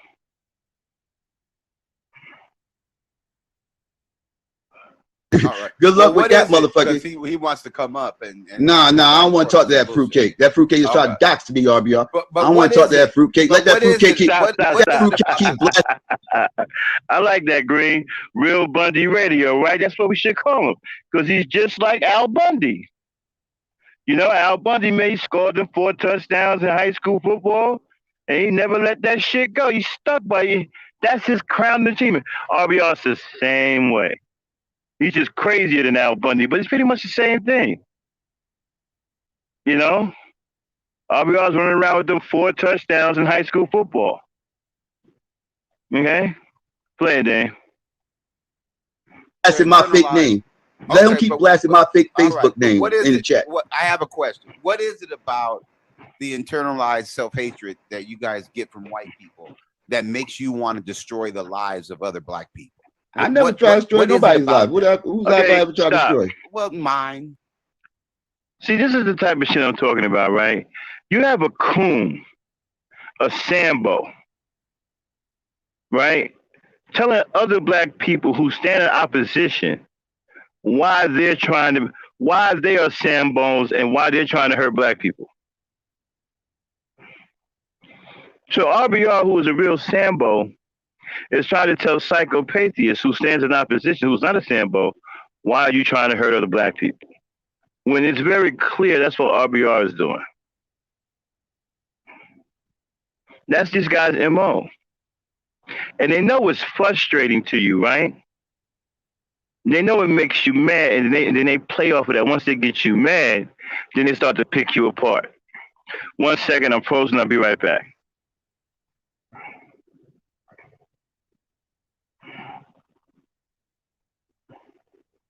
Okay. Real Bundy Radio. All right. Okay, true. All right. So he got on Psycho's bad side. It's gonna be interesting.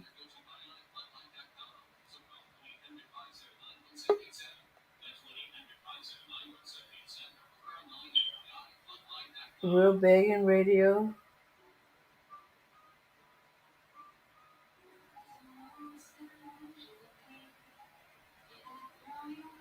Okay. You don't have to put him to the test, truth deals.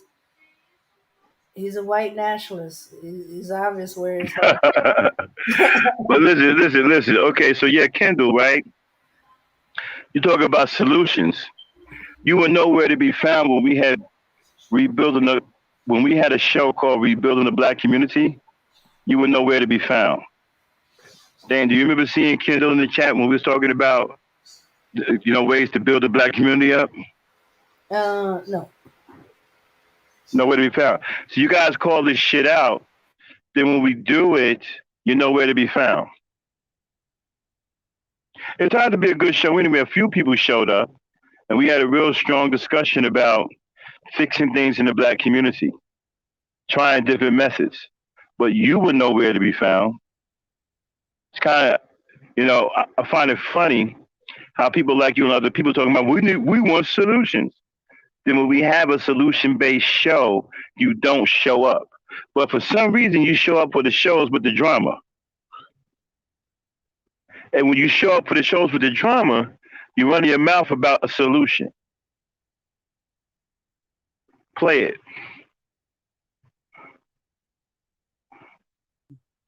Wokes. I know.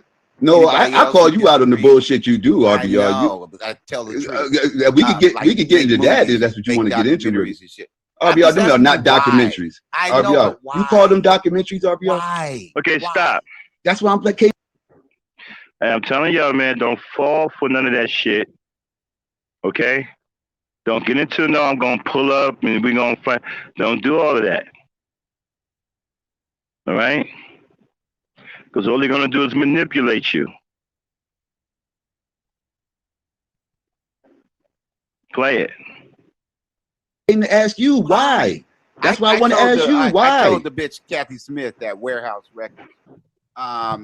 She said, I called the bitch up, and we had a couple of films, and a couple of the music documentaries, right? And I said, we got a couple of documentaries, Kathy, and I was hoping that you would take a look at them. Maybe we can get a purchase order from Warehouse Records. And she said, everybody thinks because I'm black, I would buy black movies. I said, damn, you black? I said, Will, Kathy Smith says she's black. What? Well, let's send her some picture of these black babies and shit. So she knows we black. But she said just because I'm black, they think I want to buy the black movies, blah, blah, blah, blah. And then I said to her, I said these words, Kathy, if you guys buy our movies will get better. Now if stop. you don't buy our movies will stay the same. Stop. We ain't got no fucking money. Now look how far the delusion is with this guy. This guy is so delusional. he's just too far gone. He's stuck in this world of make believe. He just constantly creates stories about people that don't exist. The people may exist, but the story he just came up with doesn't exist. He's in some kind of delusional world where he really believes that he knows these people and that he's interacted with these people. When nothing can be further from the truth.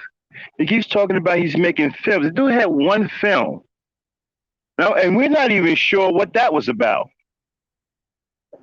Excuse me, his name is on it. But it's kind of ironic, right? Because usually when you go to an IMDb page and the film is listed, they have all kinds of credits on it. They have the director, the assistant, the wardrobe director, the producer. It's a whole bunch of people on there, right? But for some reason, when you go to Urban Demographic, it just has his name on there as director. There's nobody else's name there, just his. Now they do have some of the actors listed, but when you come to the credits, for some reason, it's just his name there, which I find really strange. So you had one movie. If he really had anything to do with that, we don't even know if we can't even find any real evidence that he even has something to do with that movie.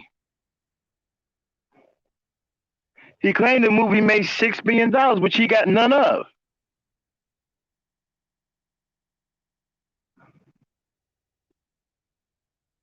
So, but he keep talking about he's making films. And he had absolutely nothing to do with the Set It Off movie.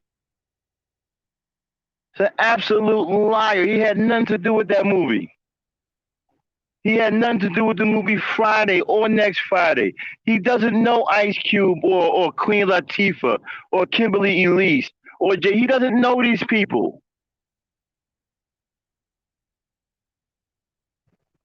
These are huge fabricated lies in his world of make-believe.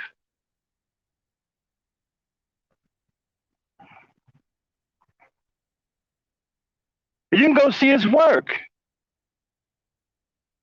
His work is at best 6th or 7th grade school level project. At best. High schoolers can do a better job. It's pretty much clip art and some cheesy music in the background.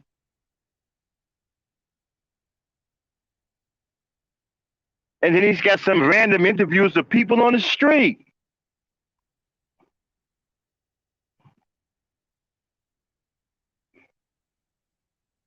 Hell, you can go do that right now.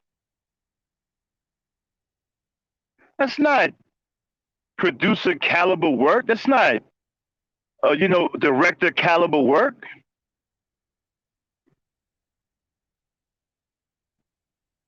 Oh, I'm frozen again. I'll be right back, y'all.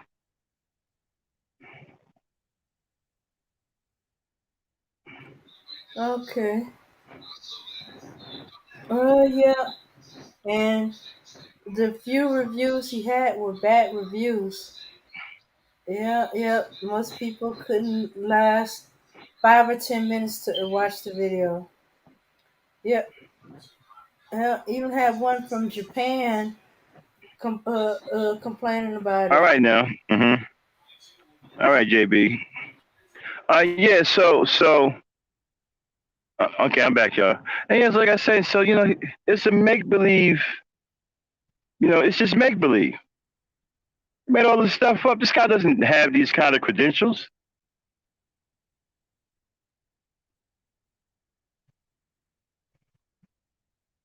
Like I said, he's Al Bundy. He's stuck in the past. At one point, he scored 4 touchdowns in a high school football game. And that was this crowning moment in his whole life. And he can't let it go. Everywhere he goes, Those 4 touchdowns in high school football goes with him. Every time he fires up his live stream, you're going to hear about them 4 touchdowns in that high school football game. Play it, Dan. And we're still going to make movies. It's just not going to be good. So you should, if anything, you should try to support the people who support you by putting product in your store. The product will get better if you buy the product. And she said, no, I just can't do it. And she hung up the phone. I hung up the phone. She called me 10 minutes later and gave me an order for 1,500 units. And I'm at $10 a piece. So what's my point? What your argument is because you don't like me as a person, because I'm black like you. No, then you think that my trolling. Oh, excuse me. No, just listen to what I'm saying. I'm a troll. You never defined troll. When I first came to the space, I asked everyone. I could give you a definition. You want a definition? I give you. Are you asking me? Are you asking me? Or you telling me? Yeah, right, Tim. It's a bunch of Wikipedia cut and paste article. I'm telling you, it's a 7th grade at best school project. It's not producer caliber work. All right, it's not.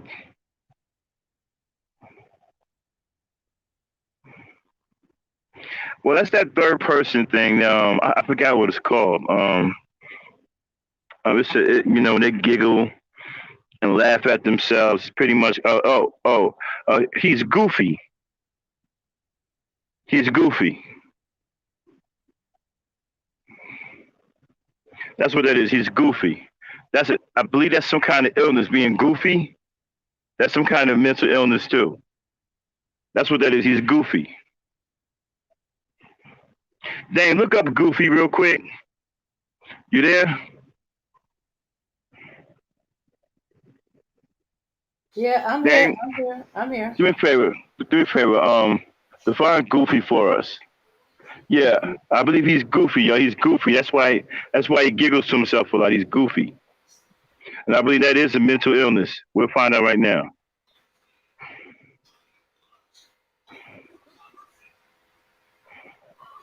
All right, goofy. Make sure. Goofy. Yep. All right. North America, it means foolish or harmless eccentric.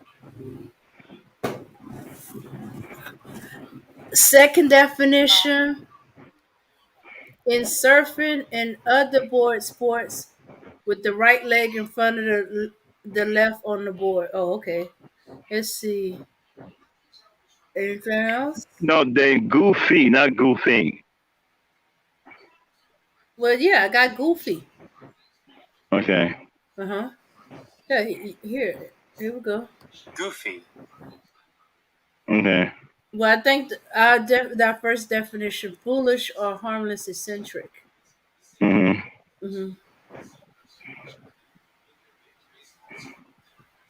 Let's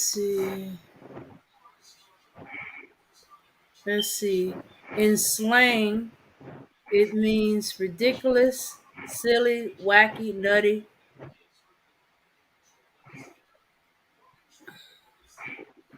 Yeah, that definition would fit the most. Okay, yes, there you go.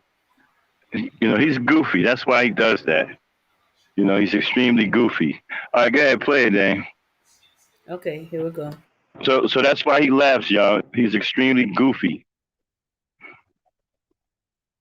15 years. It's too Are late. you asking me? Are you telling? It's I didn't know you 14 years, RP. How could it have been 14 years? Okay, well, I don't care. I could have been 14 years, but I didn't know you 14 years. You're not even listening to me. You just asked. You just said you asked me something 14 years ago. You're not You never listening did. to me. You're not listening to me. I am listening. When I came here 15 fucking years ago, right? I said, "What the fuck is a troll?" But you didn't say it to me. And nobody answered it. No, you didn't say it to me though. I said it to the coons in general. Everybody, if you ask me what a troll is, I'll tell you. I went to the top of the alley. I can tell you right now. Said, can anybody tell me what a troll is? Do you want to know right now? I can tell you. In RBR's defense, when I first came to YouTube almost, 6, 7 years ago, I didn't know what a troll was either. At least not to YouTube. I knew what a troll was, a troll as far as a creature, but I didn't know what a troll was as far as on social media. I didn't know what a troll was either.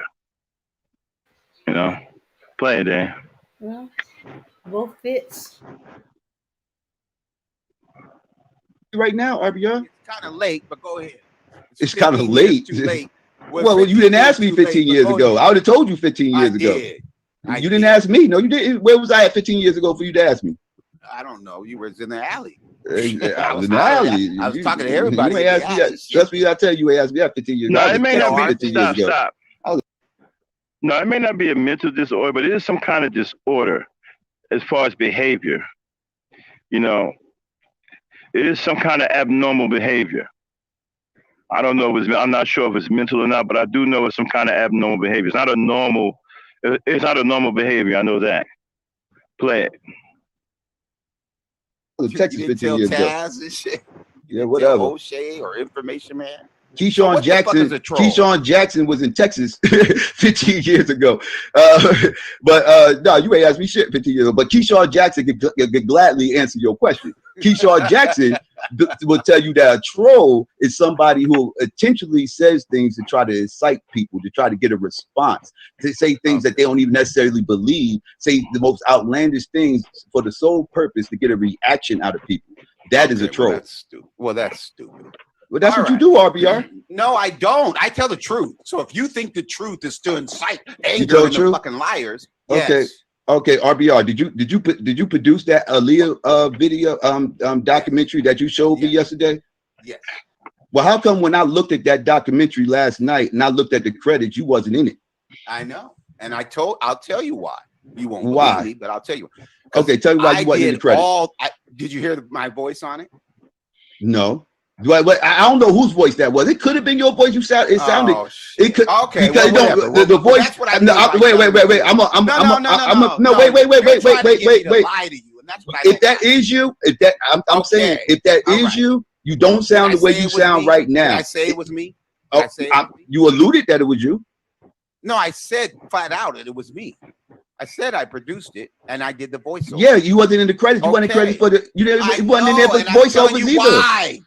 It didn't say nothing about the narrator either. I know he doesn't want to let me tell him why. That's what I don't like about it. Okay, so why wasn't it in the credits? But he's gonna call me a troll. Because every fucking documentary, we did, I produced. I did the voiceover. And they were scared that I was gonna fuck around and become famous, rich and famous. So they wouldn't let every documentary. I'm just telling you the truth. You're gonna say I'm lying. That's your MO. But here's the truth. On every fucking documentary I've ever done, if you look at the Sellout Diaries or any documentary, every one that I've ever done, I say, for urban entertainment, my name's Theron K. Cal. I said that on every documentary. You know what they do? They take it out. But RBR, you supposed to be in the credits though. I'm not gonna lie to you. I'm not. Why weren't you in the credits though? Okay, stop. Because they don't want to give me credit. I don't understand. If you know that you're the voiceover and you're doing the bulk of the work, why would you let them take your name out? I wouldn't let that happen.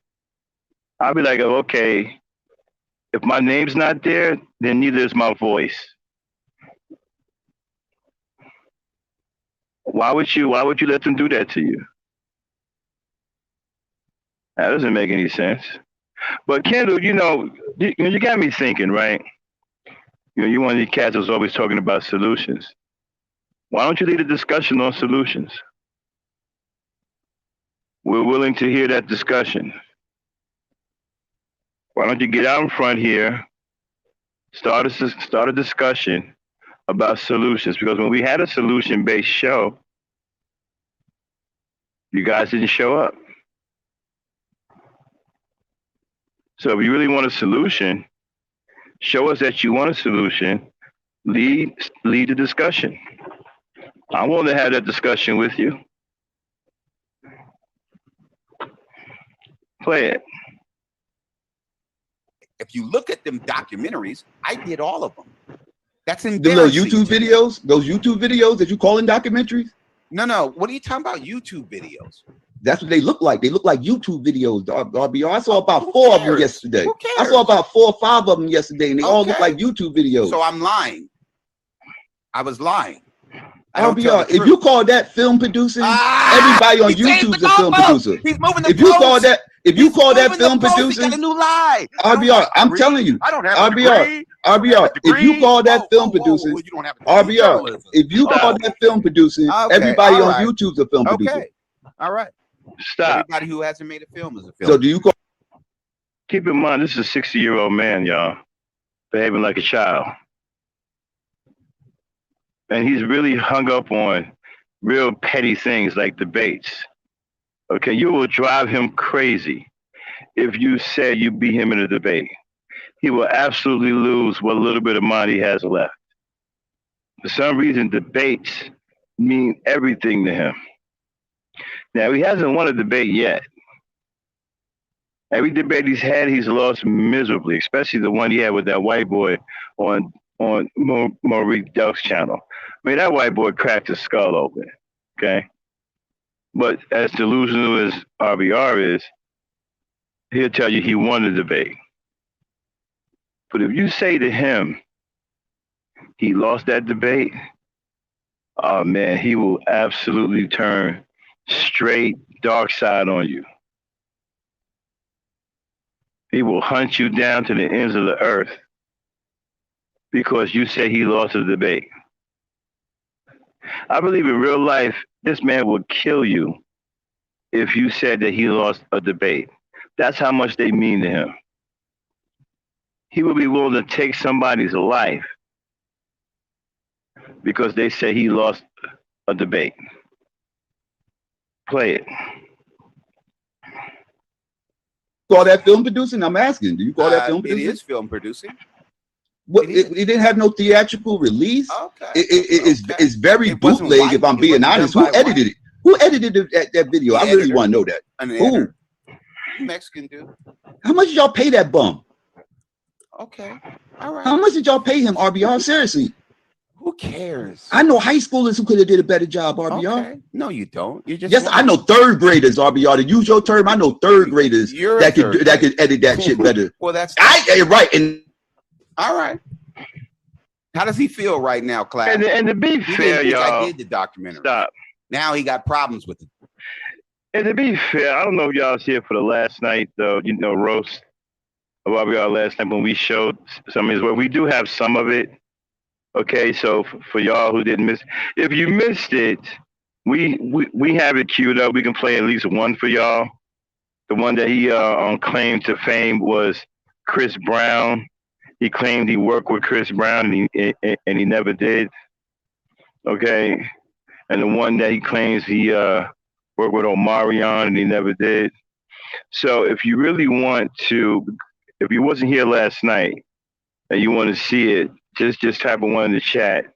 If I get a couple of ones in there, we'll show it again. No, Dane, don't do it right now. Dane.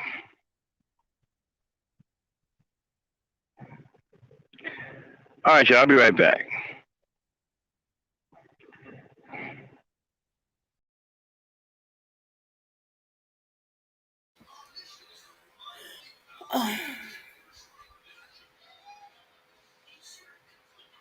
Okay.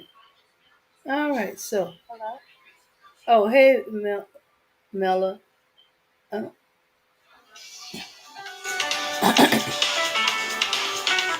mm-hmm. Yeah.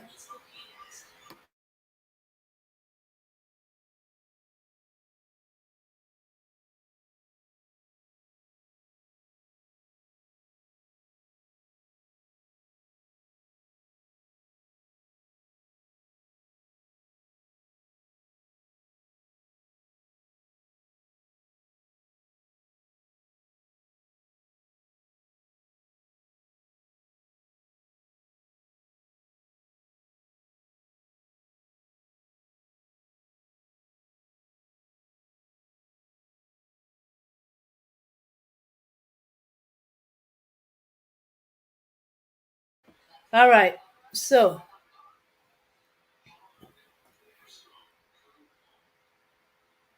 okay. All you have to do is look back on a lot of your past chats. The vast majority of my words are focused on different strategy for solution. All right, Kendall. People seeing what we saw for a long time. Took a while, but it's happening. Uh, it's gonna be up and down, up and down.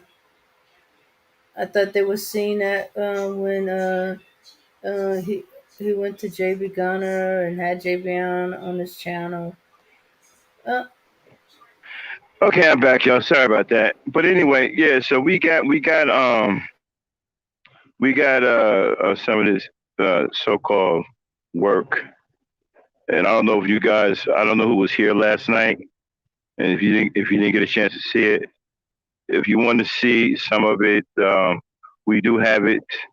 Just type in one in the chat, and and we'll let you, and we'll show it because we're not going to show the whole thing, way. And once you see 2 or 3 minutes of it, you'll get the gist of it. Okay, it's just trash. And this is what he's trying to claim is producer caliber work when it really isn't. All right, so if you want to see it, just type of one in the chat. Name or let me know. Okay. All right, Sea Chicken, that's one. Anybody else? All right, Dane, do the Omarion one real quick. okay. All right. Do it from the beginning. Mhm. Okay.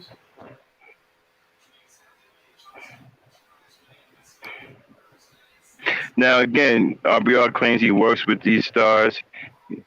These are unauthorized documentaries, meaning that they was done without the consent of the actual star, and the stars never made an appearance in the documentary. Okay.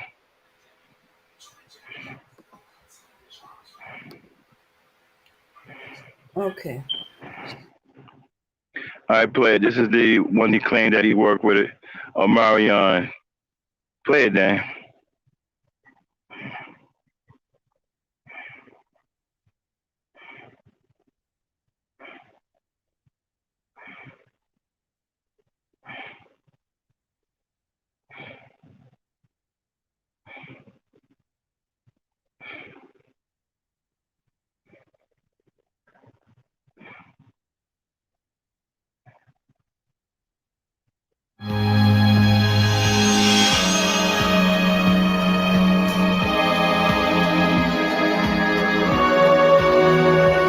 Fair use, fair use.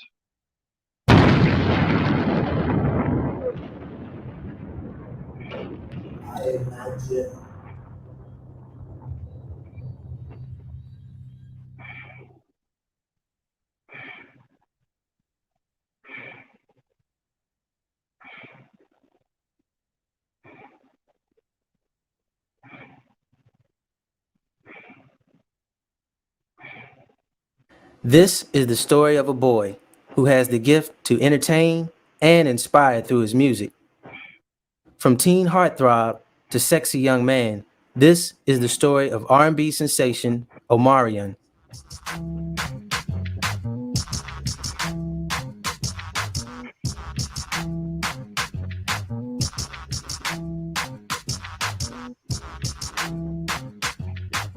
I feel Omarion is one of the hottest up-and-coming champions in music. I think the kid is very energetic. I think he's a true vocalist, and that's what we need in the industry today. I think y'all know Mario's real cool little cat. Actually, I met him in Hollywood on Melrose. He actually had his bodyguards with him, but it was cool. And I had my album, and I asked him, I said, check me out, Mario. Yo, get my new album, man. I'm sorry. And he looked at it. I said, because you know what, I'm going to get your new album when it comes out. So that's what happened. He said, okay, give me one. He bought my album live on Melrose, so it's real. So I got to love people that show love in the streets, because that's really what starts. Just outside of Los Angeles, on the tough streets of Inglewood, California, Omari Ishmael Granberry was born on November 12, 1984. Omarion came from a large family. He is one of 7 children, 3 of whom are half siblings. This includes his older brother Marcus Houston, formerly of the teen singing group IMX, and his younger, almost identical looking brother, solo artist Orion. Omarion was raised by his devoted and loving mother, Leslie Burrell, who later became B2K's hairstylist. Although Omarion was closer to his mother than his father, his dad wasn't out of the... All right, get off the screen. That's pretty much it, y'all. We ain't gonna show too much, but it's pretty much the same thing all throughout. You know, there's really no appearance of Omarion. There's a video of B2K doing a video, and that's pretty much it. And he charged people $32 for this stuff, and they were very disappointed and pretty much wanted their money back. You know, I just got a funny thing about these pictures, the way these guys take these pictures with these different kinds of poses and shit. You know, there's some poses I do question, and then there are some poses that, you know, are kind of natural. But some of these poses I really question, like, who poses? Like, for example, then go back. Go back. Play it again. I want to show y'all something. Go back.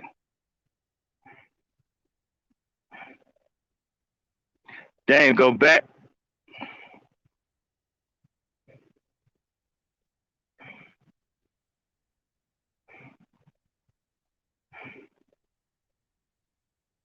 Okay, play it. I'll let you know when to stop it. Omarion was raised by his devoted and loving mother, Leslie Burrell, who later became B2. All right, can you make it bigger?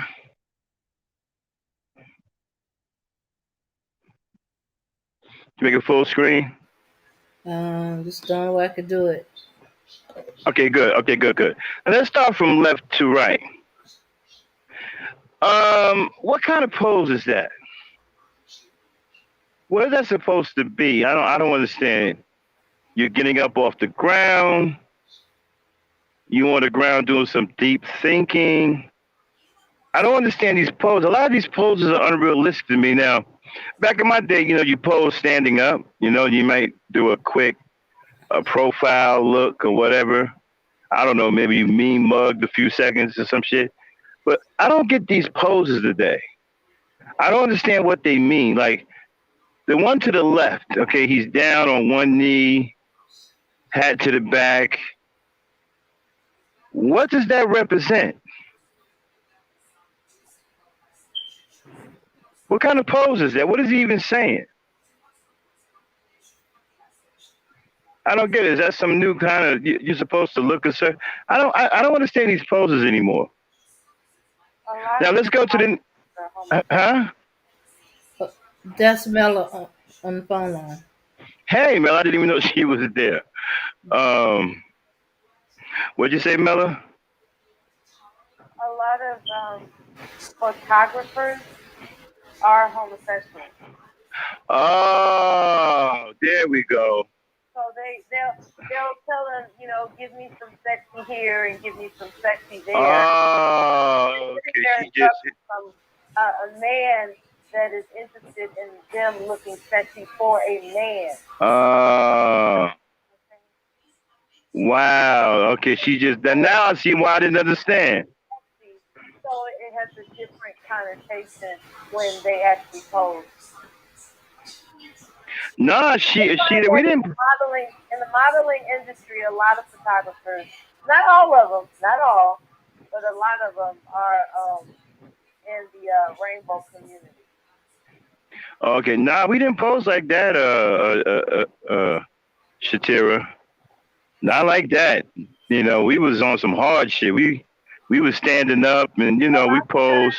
You can tell when a man is being commanded to pose by a woman versus a homosexual man versus a heterosexual man versus a lesbian woman.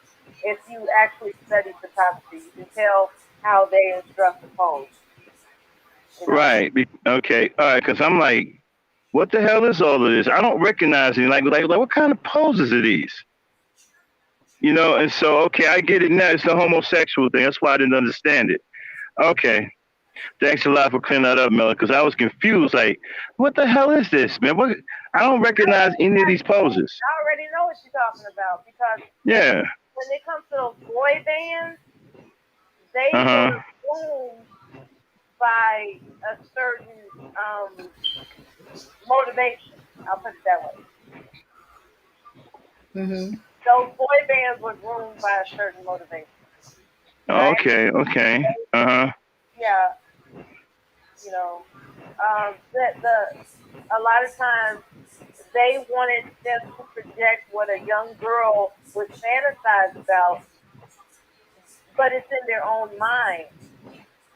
You know, they didn't pose it as something natural. They posed it as what if I was a girl, I would want to see a boy pose like this. You know what I'm saying? Right. No, okay, so that's what's going on. All right, then you can get off the screen. Speculation from my part. I'm not an investigator. I'm just a novelist when it comes to noticing. No, that's dead on. You definitely cleared it up for me because I was confused. I'm like, what kind of pose? I've never seen this before. Like, we didn't pose like that. You know, now they all down on the floor on one knee, wide open, you know, puckering their lips and shit. Like, what the fuck is this? You know, so it's just, man. All right, let's get back to the RBR thing. We almost done with that, y'all. Them to start wearing their pants halfway down too. Uh-huh. There was a lot of that going on.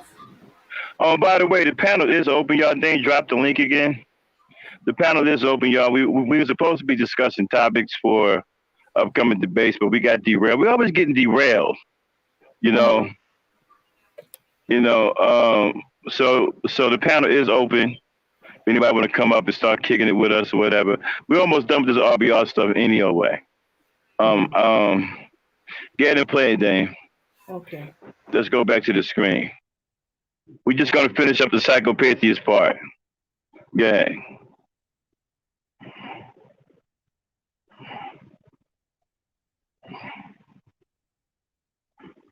Okay, we don't have any sound.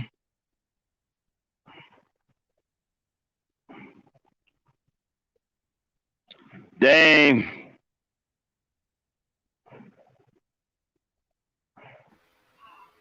Yes. We don't have any sound. Oh. Sorry.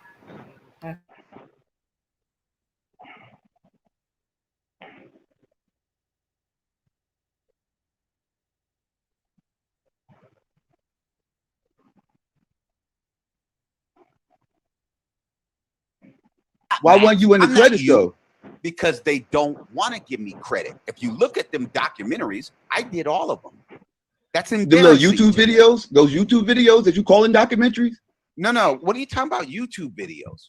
That's what they look like. They look like YouTube videos. RBR. I saw Oh, about who 4 of them cares? yesterday. Who I cares? saw about 4 or 5 of them yesterday, and they all look Okay. like YouTube videos. So I'm lying. I was lying. I don't tell RBR, the if truth. you call that film producing, everybody on he changed YouTube's the a film goalpost. producer. He's moving the If you call post. that, if you He's call that moving the film post. He producing, got a new lie. I don't have RBR, a I'm degree. telling you, I don't have a RBR, degree. I don't have RBR, a if you degree. call that film Whoa, producing, you don't have a degree in RBR, journalism. if you call that film producing, Okay, everybody all on right. YouTube's a film producer. Okay. All right. Everybody who hasn't made a film is a film. So do you call that film producing? I'm asking. Do you call that film It producing? is film producing.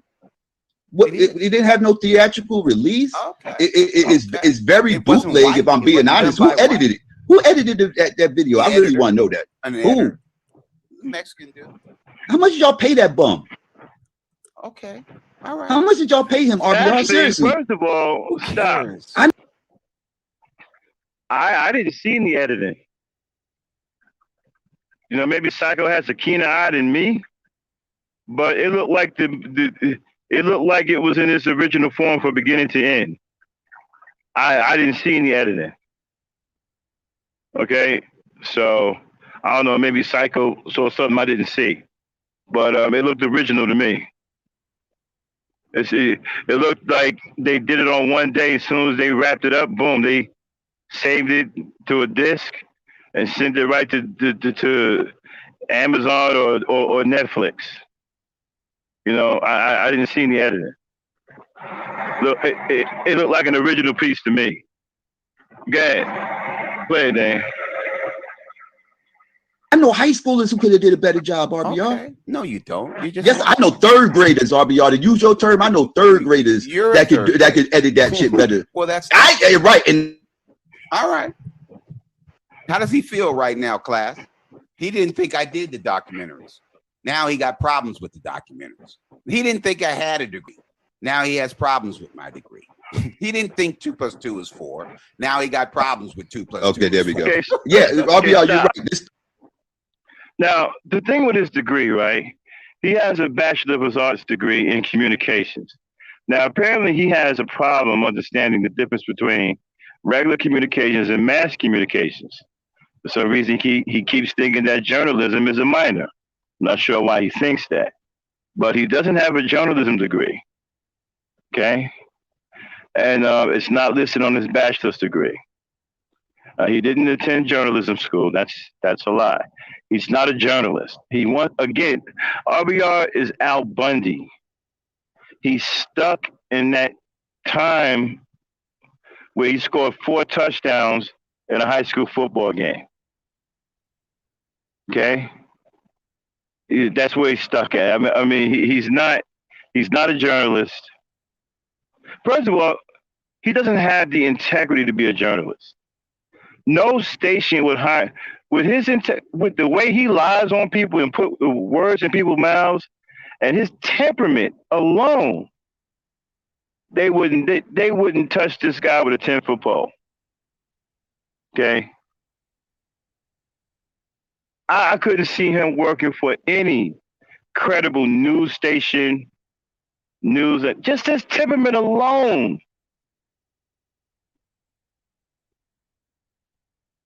Imagine, check this out. I think he was pushed out of the University of Washington because some schools do that. Even grade schools do that. If a student, if they don't want the student to stay behind, the student doesn't have the real mental fortitude or the mental capability of passing the class. They feel sorry for the student and don't want the student to be a failure in life. So they push him out and give him a diploma anyway. But yeah, when you look at their grades, all their grades were either D's, barely passing. When you check their their transcripts, you're barely passing everything, right? So I believe he was pushed out of the University of Washington because, for one, when you listen to this guy's temperament and the way he thinks or whatever, right? They probably started losing professors who had him in their class. They probably started losing professors to alcoholism. Imagine having somebody like this in your class for a month. You will probably start contemplating doing crack, right? So I'm willing to bet because of his lunacy, they pushed him out of the University of Washington and just gave him anything that said degree on it so he don't have to come back. And he probably didn't graduate with the class because I don't think they wanted him around the other students. So it was probably one of those mail-in diplomas where he got it through the mail, or he probably came up after the whole class was gone, and got it from the dean's office, or they probably left it in the chair in the auditorium after everybody else had filed out. So, and okay, so that's his degree in a nutshell. His degree is really not all of that. I mean, communications is very vague. I mean, you could do a lot in communication. You could do media. You can hand out flyers. You can do a whole bunch of stuff in media. Not just journalists. There's a whole bunch of stuff you can do in media. It's a very vague discipline. It's not specialized like journalism. So, and I really don't think he can hack journalism school. I don't think he has the mental capacity to hack journalism school. Don't be fooled by his so-called beefed up intellectualism. He's been reading and studying the same mumbo jumbo for 15, 20 years, probably even longer than that. After doing it that long, it should sound like you know it backward and forward. After constantly saying we have 4 billion years of African civilization, you should know it backward or forward.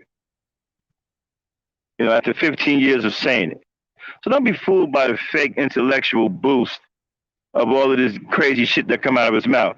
He's been saying this same shit for 15, 20 years. He should have mastered it by now.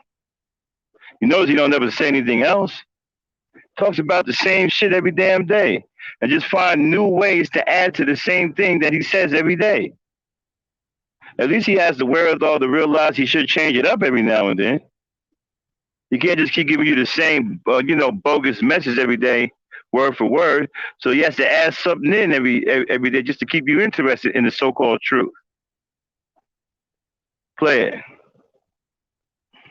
Third grader named Keyshawn Jackson could absolutely edit that motherfucking documentary that I saw better than you. Or any essay that you paid. What does that any mean? essay that you paid. What's the message to the other people out there that want to do a documentary? What's the message to them from you? Pick up a cell phone, download an app, do a voiceover over some pictures, stop. and then you could call yourself a. See, it'll be one thing if you say, look, I want to be a producer. I want to be a filmmaker. This is my work. All right, that's one thing. Then maybe we can work out, okay, you know what? You got some issues here. You might want to improve here. You might want to improve there. We can work with you when you're being honest about yourself, right? If you're saying, I want to be a producer, I want to be a director, and this is my work. Take a look at my work. Then we can be realistic about your work, and then maybe you can get the help that you need to improve on your work to where it may become the caliber of a worthy producer or a worthy director. Right now, it's absolute trash. I'm telling you, it's a high school. It's not even a high school project. It's a grade school project at best. 7th, 8th grade, and I may be generous with that. Okay, 7th, 8th grade project at best. Go ahead. Well, a successful film producer on YouTube. And turn white. And all I have to do is turn white. Make $100 million. That's what you did. That's your fault. That's your. Did you see the urban demographic? Yeah. No, I didn't. Is that a document? That's a documentary, right? No, that's a narrative. And for those who think that we're picking on this guy, we're not. This guy's a horrible human being. This guy's blasting us every single day with these phony credentials, calling us dumb, saying that we're third graders, we're dumb niggers, and he's the smartest person in the world. All of us are lying, and he's walked with the elite, and all this other stuff, right? So when you're doing things like that, then you're going to open up yourself for fact checking. We're going to go back and say, okay, is this guy for real? Does he really have all these credentials that he say he has that makes him so arrogant that he can just shit on the rest of us? He can call the rest of us out of our name and say we're worthless and say we work for the Klan and we're Nazis, okay, because he has this superior credentials behind him, right? Well, we went to dig and we went and did some investigation, come to find out he ain't did shit. And he's not what he say he is. I'm sorry, he's not who he say he is. This so-called big-time producer, he's not that. This so-called big-time journalist, he's not that either. And he absolutely has no journalism degree. What'd you say, Dane? Oh, Mella wants to say something on it. Sure, go ahead, Mella. No, I was mentioning how woke progressives picking up the torch of the same personality. Yeah, no doubt. I noticed that too. I was talking about that earlier. We opened up the show with that, how he's following the same thing, and he's, got his little tutu on for JB Gunner. You know what I'm saying? So I'm almost done, Mella, with my rant, and then y'all can take it away from there. So, okay, go ahead, Dane, play it. We're fine. Play it, Dane. Yeah, I'm almost done, y'all. They ain't. That's a narrative, or is that's the production company? Is that the production company? Because I was a little bit confused with that. Because at one point I thought it was a good fun. At first I thought it was a production. Same thing. Same. No, the name of the film was The Urban Demographic. The name of the company that distributed was Urban Entertainment. But it's the same. It's the same. It's the same thing. It's the same company that made those documentaries. Right. That's not RBR. Those were not documentaries, bro. Okay. All right. Those, okay. I'm sorry. I don't count that as a documentary. All right. You don't count it because I'm black. Okay, great. That's the equivalent. Right. That's the RBR. You calling that documentary is the equivalent. Let me explain, RBR, real quick. You call Jacob's Ladder? I'll answer that 1 second. You calling that a documentary is the equivalent of when people say these little live stream panels is content. Like that wasn't a real documentary. Well, RBR. they are content. You're just too stupid. It's not real content. It's not real. No, it's not. It's not white. See, so it's not white, so it's not. It doesn't count. Shut the fuck up. It's inventory for advertising. You're just too dumb to realize it. But see, this is a lesson. Let me teach the class a little lesson. When you're building a company, right? Right. The first films that you put, and when I was fucking with propaganda, where I got Set It Off, the movie Set It Off. You ain't do Set It Off, RBR. No, Why I didn't say that. Go with I this found shit? Set It Off. Psycho, I'm gonna kick you off. You said you found Set It Off? When I found Set It Off, it was at propaganda. Now, the first film what do you mean when you found it? Explain found. I'm trying to get clarity. All right. I'm gonna give clarity, but the motherfucker's not gonna believe me. But I don't give a fuck. No, you said found it. I'm saying, like you mean like when you first saw it? We did Friday. Excuse me. After we did Friday. You did Friday? After me and Gary Gray did Friday. I know you don't believe it, but I'm just telling you the truth. Then they gave him a 3-picture deal that he had to do 3 pictures for New Line Cinema. So George Jackson and Doug McHenry were at Warner Brothers, and he called me and said now we have another discrepancy, right? Every time he works with these big time producers, they seem to get big picture deals and move on to bigger and better things. And he gets stuck on Obama phones. Why did Gary Gray get a 3-picture deal and you're selling Obama phones? Do y'all know that this man used to sell Obama phones?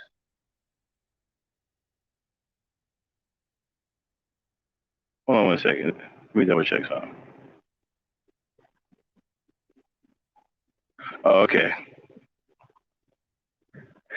He actually sold Obama phones, y'all. I didn't even know that Obama gave phones out at one point. All right, but I found out that they gave them out for free. And he used to tell us that he had to get off the line so he can go sell these Obama phones. And he was selling Obama phones to Mexicans. Well, maybe out in California, I guess they wasn't giving them out for free, you know. But again, you know, Gary Gray, what he was saying, everybody's getting these big deals but him. Why do you think that is? And he thinks that it's because he's so super talented that he's such a juggernaut that everybody is afraid of him. So they're like, hey, this is the real brother, man. We're not going to let him get ahead of us. We're going to make sure we get a 3-picture motion deal and he gets nothing. I mean, what the fuck? I mean, come on, let's be realistic about this. Every time this dude talks about all of these people that he so-called work with, they seem to get all of the big stuff and he's left with nothing. It's a pattern. He's left with nothing. And he's lying about Set It Off. He's lying about all these other motion pictures. Okay, he doesn't know any of these stars. They don't know anything about him. I mean, it's just the weirdest thing I've ever seen. Play it, Dane. want to make New Jack City 2. Could you come in and help us? We hope Gary will direct it. I said, hell yes. So I went to Warner Brothers and I got set up. They gave me a desk and shit. He was telling me about the script. You had a desk at Warner Brothers? Wait, hold up. You had a desk at Warner Brothers. With Dr. So you was employed? Henry. Not necessarily. So how'd you get a desk and you wasn't employed? We were trying to make the movie. There was no guarantee. But how did you get your own desk? Because I made Friday. Because you I was the original producer on Friday. Okay, stop. It's in my book, How They Got Rich. You can read it. But anyway, long story short, Warner Brothers said, fuck that. Damn, stop. He was never the original producer on Friday. He didn't make Friday. All the shit about he had a desk at Warner Brothers is just complete bullshit. And he has trolls in his chat egging him on. I mean, this guy is I'm not even sure at this point he's a pathological liar more than he's just some kind of nutcase. I mean, this is just sheer madness. I mean, at this point, you're making up shit that never existed, right? You're telling people that you were the original producer on Friday, which is incorrect. You never produced Friday in any capacity. Now you're telling people you had a desk at Warner Brothers, which would indicate that you at some point was employed by Warner Brothers. What, they just loaned you a desk?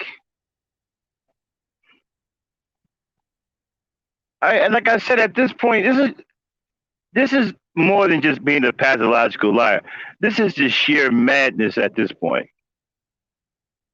Play it, Dane. That movie. What's good, everybody? We want you to do House Party 4. And I said, oh, hell no. And I took my shit and got the fuck up out of there. And then... So you left the opportunity of doing House Party 4. Get the fuck I left the script there. I didn't even bring the script. So I'm getting Roscoe's with Gary. Who wrote the script? Gary. Who wrote Takashi Buford. Takashi Buford. I said, Gary, if you make this film, man, your fucking career is over, man. Okay, stop. I'm meeting with Takashi tomorrow. All of this information that he's hitting you with, Takashi Buford, all of these names, can all be found on Wikipedia. Okay? All this can be found on Wikipedia. He's not saying anything that nobody can't find. All these accreditations that you talk, all can be found on Wikipedia. Play it. Tomorrow. I said, man, don't make, and they're $6 million. Friday they made $100 million, and they want to give us $6 million for House Party 4. And so I said, okay, meet with Takashi, but Gary, I'm telling you, man, if you make this fucking movie, man, your shit is over. So I called him the next day and he says, I told him I don't want to make the movie. I said, do you have anything called Action? He said he got a film at Propaganda called Set It Off about 4 girls robbing banks. I said, okay, fine. And I called Rhonda from my women's channel, her, and she worked at the front desk along with Mickey Blair, Regina King's sister, and all the other motherfuckers. And so I said, Rhonda, Takashi Buford said he got a script up there called Set It Off. I need to pick it up. She said, I'll have it for you at the front desk. I went in there, I picked up the film. It took me about 2 hours to read it, the script.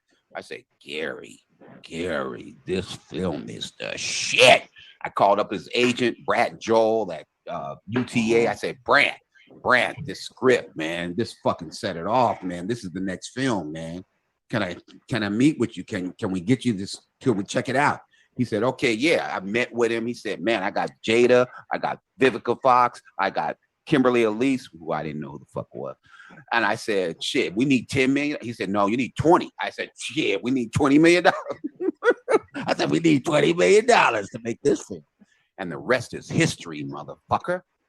And you ain't on no credits. What's you my ain't on no point? credits. No, neither did he. Wow, y'all hear that? He did all that, but you live in a sufficiency apartment.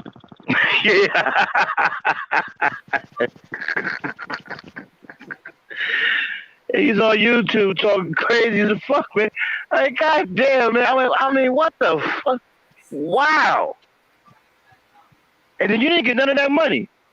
You did all of that. Warner Brothers set it off, and you live in a sufficiency apartment. Yeah, because he said that he got one room, which is the living room and the dining room and the kitchen, all in the same room. That's called a sufficiency apartment. Wow, man. Yeah, I mean, did you hear the fucking? I heard I mean, about. what Yeah, the fuck? I was there for that. Hey, motherfucker, you didn't do any of this. What are you talking about? Wow, man. Mental And, illness, y'all. and my dumb behind. I'm going through Friday credit, trying to figure out can I see his name. I'm all through the credit. I done fast forward all through Friday, trying to see if I can see Caston or something. Nowhere to be found. Mhm. No, this name ain't nowhere. He never produced Friday. You know, he don't never work with those. He never done any of this, man. Never done any of this shit, man. Just sit up there. This guy's so fucking deluded. Like I said, at this point, he's beyond being a pathological liar. This is just madness at this point. This This is is what just fucking happens. madness. Uh, This what happens when you hand out a participation trophy. yeah. All right, then you can cut it off now. I'm done with it. I mean, cause there's no point. I mean, the guy's a fucking dodo bird. I mean, this you got to be kidding me, man. I'll be back, y'all. All right. Yeah. So, Hi, Miss Day. How you doing? all right. And you? I'm chilling, sitting on the front porch. Ah. Okay. It's good to hear you sounding good. Hey, Mela, get a little bit closer to the mic. Oh, I was saying it's good to hear him sounding good. Ah. The brother on the panel. Oh, that's Rodney Mallory. How Yeah, you doing? I'm on. Mela's on our phone line. Mela too. Hmm. Yeah. Yeah. I see So, we're still stuck on RBR, huh? Well, yeah. He just for entertainment right now. the time being, I suppose. Yeah.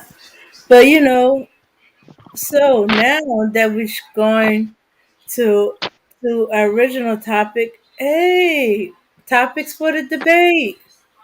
You know, anybody want to debate? I got a topic. Okay, what you got? Are emotions a easy way to hide behind faults? Are emotions an easy way to hide Yeah, behind it's called faults? mind games. Mind games. Emotional people play a lot of mind games. Yeah, that's a good topic. Cause that could go so many ways. Yeah. Well, how emotional are you? How low Who can you me? go? You go down low. Yeah. I can think of at least 7 different types of mind games that emotional people play. Right. That is a good topic. You know. There's Well, wait a minute, what comes to mind? Like there's this term I learned called intermittent reinforcement, right? Intermittent reinforcement is like the Dr. Jekyll, Mr. Hyde personality where, they just switch up on you. You think you have a good rapport with them and then all of a sudden they undercut you with some crazy talk that usually includes an insult. Like they insult you in some type of way when you thought you was cool.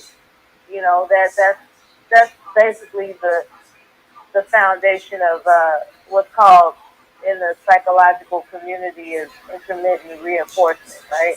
And then there's baiting, We all know what baiting is. It's like intentionally using various spectrums of words and behaviors in reality. Because we're not just talking about online. We're talking about people that actually do this in real life, right? So baiting is where they they just challenge what was previously thought to have been a trust-filled and reasonably peaceful relationship. They just challenge it, like they just challenge you to retort, right? And I apologize for the words that I'm using. I'm not saying that people gotta look up what I'm saying. I just have a good recall, right, from stuff that I've studied and looked up, you know. And I know there's intellectual bullying, which I would attribute to RBR. This this so-called, he claims himself to be an intellectual, right? And yet at the same time he's a bully when it comes to his panelists and things that he spews on other people. Like for instance, he throws out a rapid series of non-stop words that are totally out of context from what you introduced to him was the topic. You know what I mean? So, he does a lot of intellectual bullying with shocking insults and just a distraction tactic. He does a lot of that. Well, you know, well, RBR. Oh, I'm sorry. Go ahead. Well, RBR is not an intellectual. He's really simple-minded. He's not an intellectual at all. And the intellectual bullying that you're talking about, it's not really. He claims to be intellectual. Right. But he's really simple-minded. And the thing about his intellectual bullying, it's not really bullying. It's just regurgitation. He reads the same thing all the time. And after reading the same thing over and over and over again, you learn how to attach things to it. And then you master the things that you attach to it. And so when you unleash it on people in a barrage, it appears as if you have this great wisdom. When it's just recall and regurgitation, that's all it is. It's nothing really smart about it. I mean, he studies Obama all the time. He studies the Democrats all the time. That's all he does. That's all he does. So his catchlines bring a lot of people in, like that black genius and because I'm black and those are like it's the same. It's equivalent to the hook in a rap song, right? Right. It's captivating because of those hooks that he uses. So it's not necessarily intellectual. He just found a hook. Right, and then he's playing on the fact that a lot of black people like drama. But listen, I have a debate topic, right? The debate topic is: can you be a member of the armed forces and still be pro ?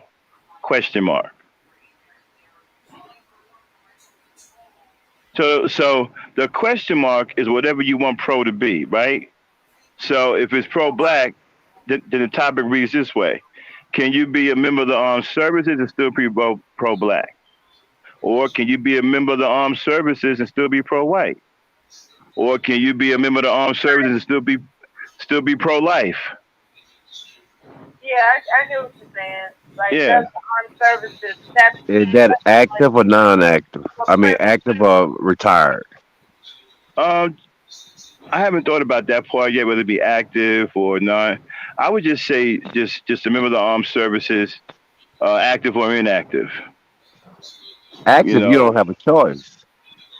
Mm-hmm. You can't be pro nothing because you still, you still under the government's order. Now, if you're a veteran, that's different. You're still because you have a choice. Right? Right. Well, that'd be a topic to debate. Yeah, it would be. because some people I could probably make a case against it. You know, like for example, Muhammad Ali chose to be pro-black against the military,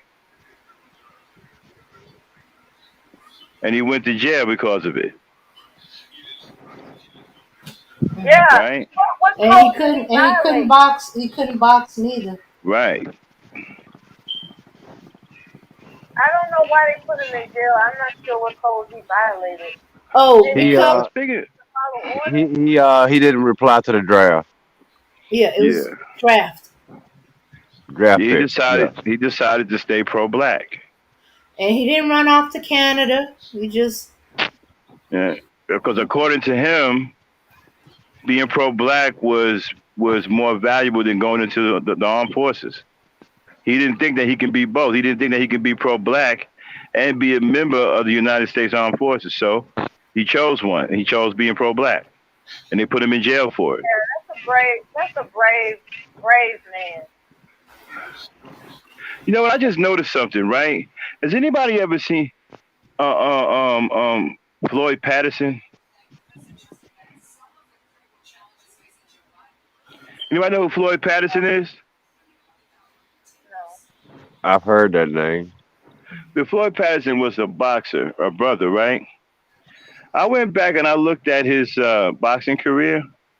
Do you know that Mike Tyson is an exact duplicate of Floyd Patterson? Oh yeah. I know you're talking about. I mean, it's an exact. I mean, everything down to the style, the peekaboo style, the raw power that Floyd Patterson had, the black shoes with no socks, the black trunks, everything. If you go look at Floyd Patterson, right, that is, well, I'm not going to say Mike Tyson. Mike Tyson is a younger version of Floyd Patterson. Yes, he was. Matter of fact, there's a documentary that compares the two. Yeah. There's a documentary out there, a real documentary. Yeah. I mean, Floyd Patterson was Mike Tyson before Mike Tyson he was knocking people. He had raw, hard-hitting power too. He had that peak. well, could it possible that he trained on that? Customato admired Floyd Patterson He and did. groomed Mike Tyson to be what he admired in Floyd Patterson. That's why I say it's interesting. Yeah, he trained him in that peekaboo style that Floyd Patterson made famous. I mean, when I went, somebody told me, one of my boxing buddies told me about this. I'm like, nah, Floyd Patterson? And I saw Floyd Patterson box before. Well, not in person, but I've seen, videos of him. I never thought about it. Yeah. I never thought of it. I said, okay, let me go watch it. Let me go see what I'm talking about, right?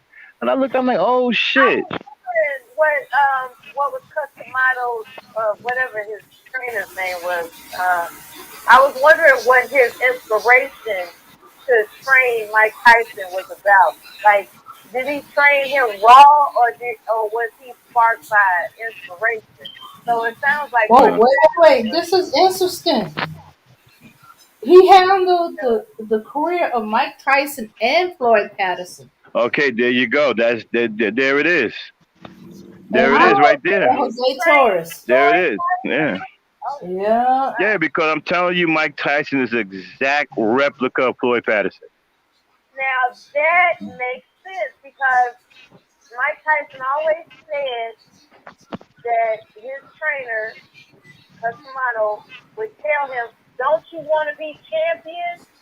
I mean, they almost even built exactly the same. I think Floyd Patterson's a little taller and a little wider up top, but they built almost identical. But Mike Tyson had more power. Mike Tyson was quicker. He was more. Mike Tyson had more agility than Patterson. He did. Right. Yeah. But back in Floyd Patterson's day, he didn't face the kind of boxing that Mike did. Right. Most of the people he fought didn't really have skills like that. You know what I'm saying? Until he ran into Muhammad Ali, and he was severely outclassed. You know what I'm saying? But But yeah, man. I looked. I'm like, wow, look at that, man. I mean, that's some pretty. I didn't know they had the same trainer. Yeah, and check this out. They was built almost exactly the same. But like Randy said, the differences was Mike Tyson had more raw punching power. Yeah, he had more power, more Yeah, agility. yeah, and he was quicker. Yeah, yeah. He knew what to do with his trainee the second time. So basically, Mike Tyson was a better version of Floyd Patterson. Yeah. He was an improved version of Floyd Patterson. Small in size with a bigger punch. Yeah, but a bigger punch, quicker head movement. Like Rodney said, more agility. He was a better version of the original version. Yeah. And that's smart. You want to copy success, right? And be like, you know what? This kid can be the next Floyd Patterson, and he can have the things that Floyd Patterson was missing. You know what I'm saying? Right. I see the things that Floyd Patterson is missing. This kid got it. Right. Yeah. I mean, so it's called a blueprint. Yeah. I'm gonna tell y'all something. Everybody think, who's the fastest punching boxer anybody's ever seen? Sugar Ray Robinson was fast, okay? Don't get me wrong, Sugar Ray Robinson was fast, but you gotta understand something, right? A lot of the fighters that Sugar Ray Robinson fought was slow. So it would make him appear faster than what he really was. But he was fast. But the fastest punching boxer I've ever seen was Sugar Ray Leonard. Oh my God, man! What he did to Mayweather's father, that shit was insane. I mean, this guy, the speed this dude had was crazy. I ain't never seen speed like that. Even Floyd Mayweather wasn't that fast.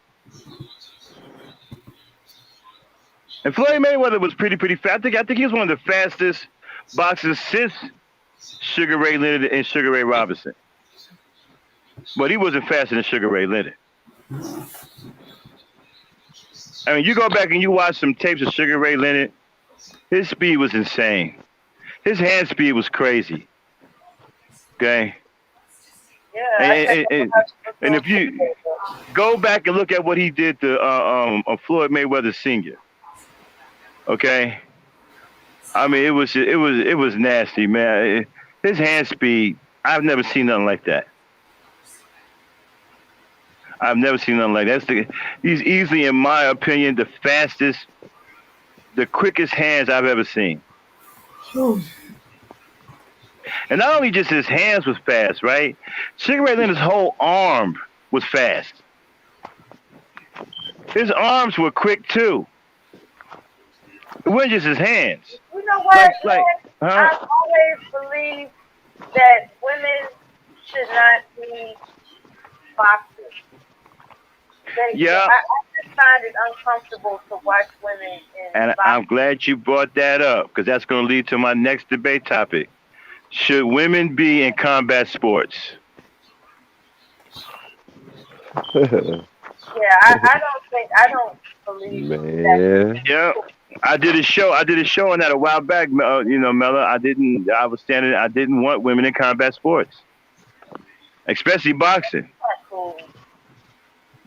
Especially boxing. Don't want them in combat sports because it makes women produce testosterone. When you start working out like a man, when you start engaging in things that men do, right, you start producing testosterone.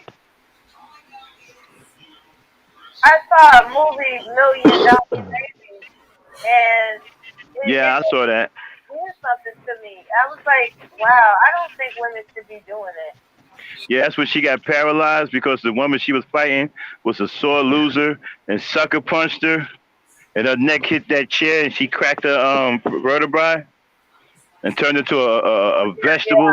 Yeah, that part was Yeah. sad. But I mean, the industry accommodating women doing it is just, I don't know. I don't like that, That brings up Well, all it's the other called women. it's called women's rights. You know, you what can you do? If you try to stop it, then you know it's called women. That's But we ain't can that y'all right? fight it though. Yeah, shoot. I get glad every time the discussion come Okay, up of listen.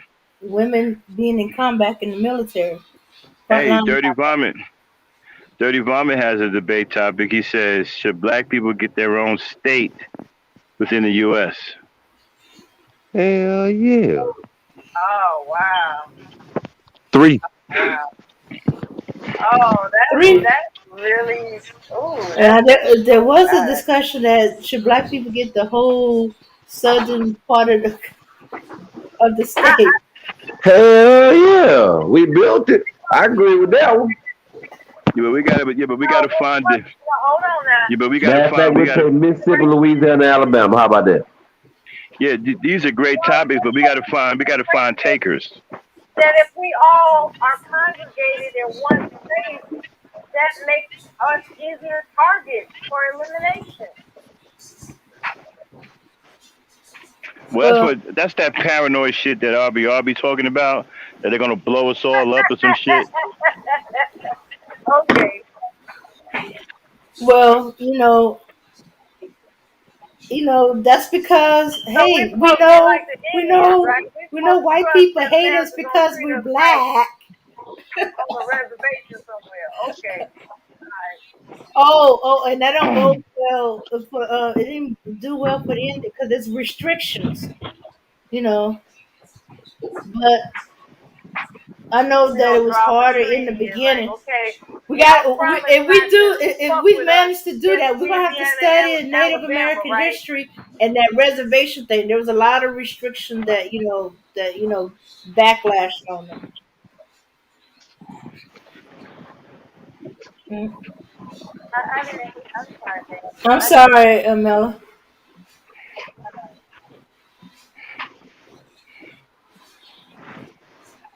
In theory, it's a good idea. It's just that America has been so crooked towards black people for so long. It's difficult for me to believe that they would allow us to dwell in peace. That's what I'm saying. And I know that sounds paranoid. I'm just looking at the history of how our people have been mistreated. Oh, yeah, I understand. I understand, because then I'd be Yeah. suspicious if they give it to us. I guess we have to take it over one one piece at a One time. thing for sure, Dane, one thing for sure, we would thrive. We would thrive if we would just to ourselves because our people are resilient. That's what I love about black men. They are resilient, okay? Black men are resilient. That's what I love about black men. And when given not given, but when they are, designated with the gift of their own sovereignty, like, look, you know, it's the black man's God-given right to be sovereign. And we have this land. Leave us alone. We'll take care of it. Black men are so resilient that they will build something so envious that it would be tempting for white people to attack it.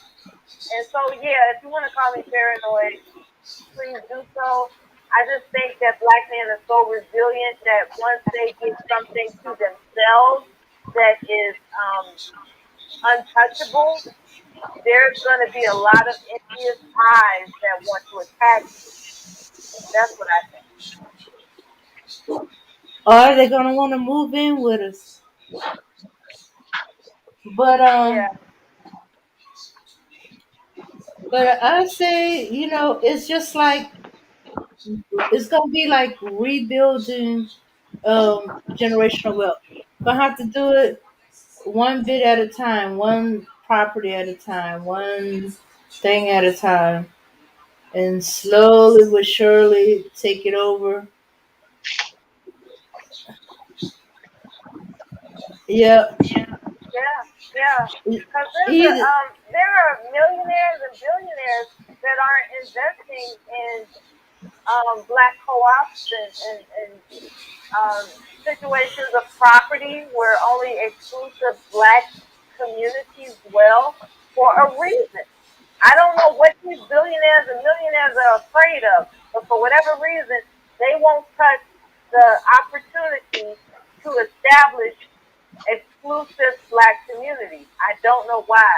There's some Oh, bougie secret I'm not privileged to. okay.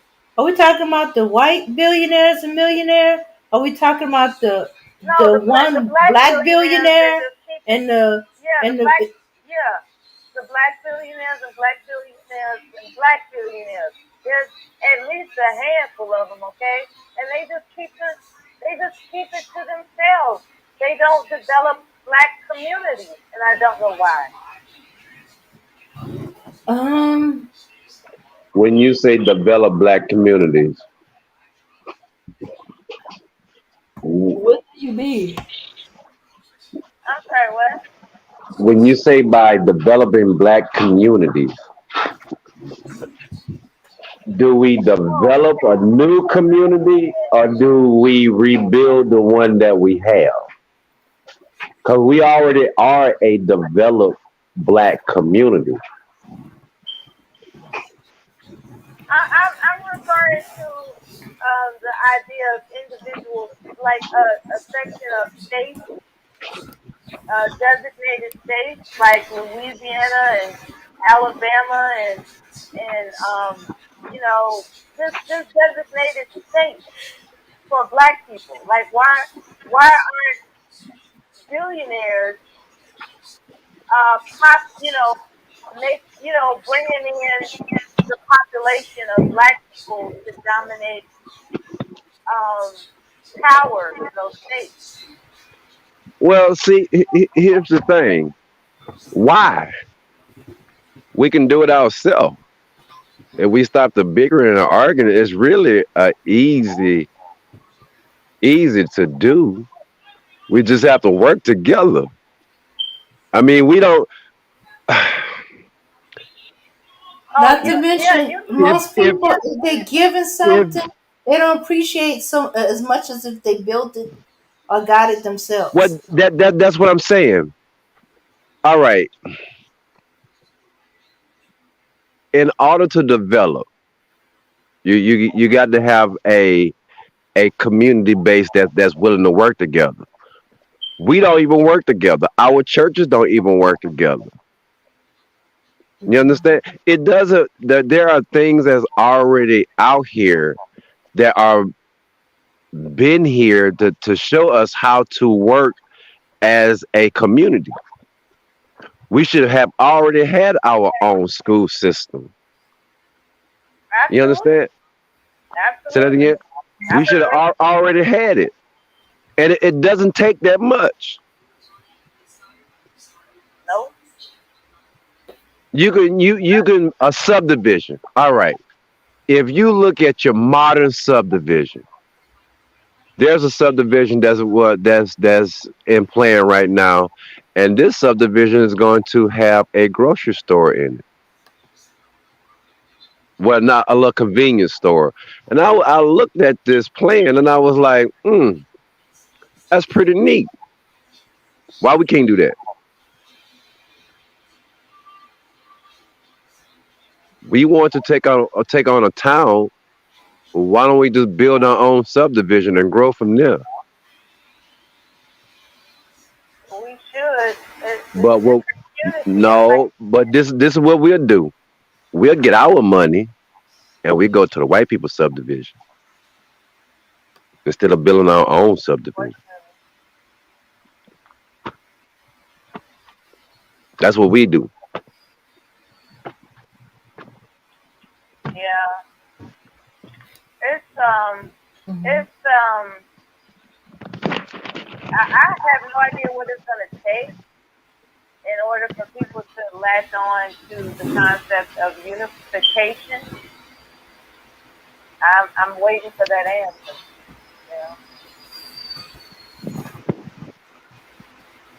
It's the point of we have an ideal of I'm not if I can't. I'm not gonna help nobody if I can't get nothing out of it. Mm.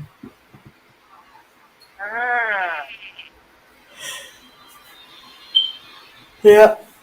And then if they invest in a situation with a group, they want the profits immediately instead of putting back into whether it's a company, business. Well, Um, because you don't set an order. Me, if I was to start one, mhm. I would build me a grocery store. On top of the grocery store, I would build, I don't know, some type of education. That's all you need is 100 acres. 100 acres ain't a lot. Within this 100 acres, I build me a small community. I do. The thing about it is everybody has to shop. Kids have to go to this school. There are black schools right now that's been. I went to all black school. It is not state funded. It is ran by a church. This church only has 500 members, and this school been open for 40 years, over 60 years. So when we say educating our kids, if this church with 500 members can have a preschool through 8th grade, and they run this church for 40 years, you telling me we can't do it? And it still exists today, and we can't do it. Okay, And I'm back. it's not state funded or anything like that. It's self owned. Yeah, y'all. It's time for some comedy relief. Hey, Dan, can you play that video I put in the chat? Yeah. Hold on. Hey, man, y'all ever see these guys, man? Hey, these guys are funny as shit, bro. I just discovered these guys a couple of days ago. They're fucking hilarious. Comedy break, y'all.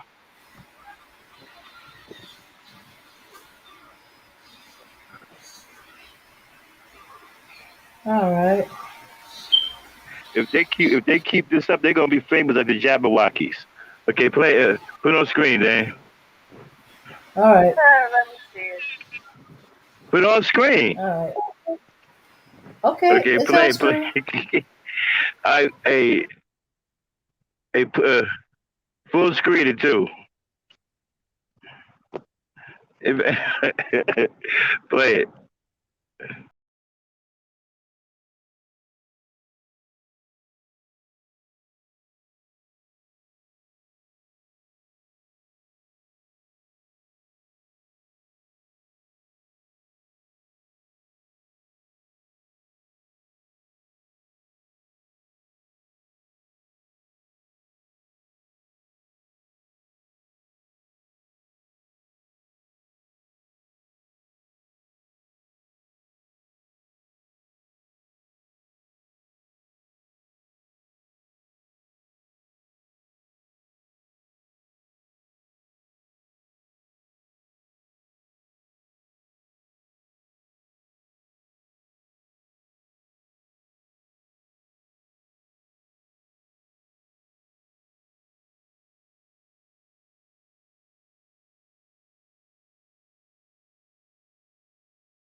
Oh man, okay, y'all.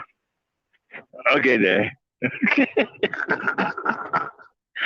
Listen, we're going to premiere a new dance every show because they got a bunch of dances on their website, on their YouTube channel. So every show, we're going to make it our business to premiere one of their dances. I think these brothers are hilarious, man. And, their comic, dances, I find it extremely entertaining. Good for lightening the mood when we're in a serious, serious situation and we want to, ease the tension and every now and then. You know what I mean?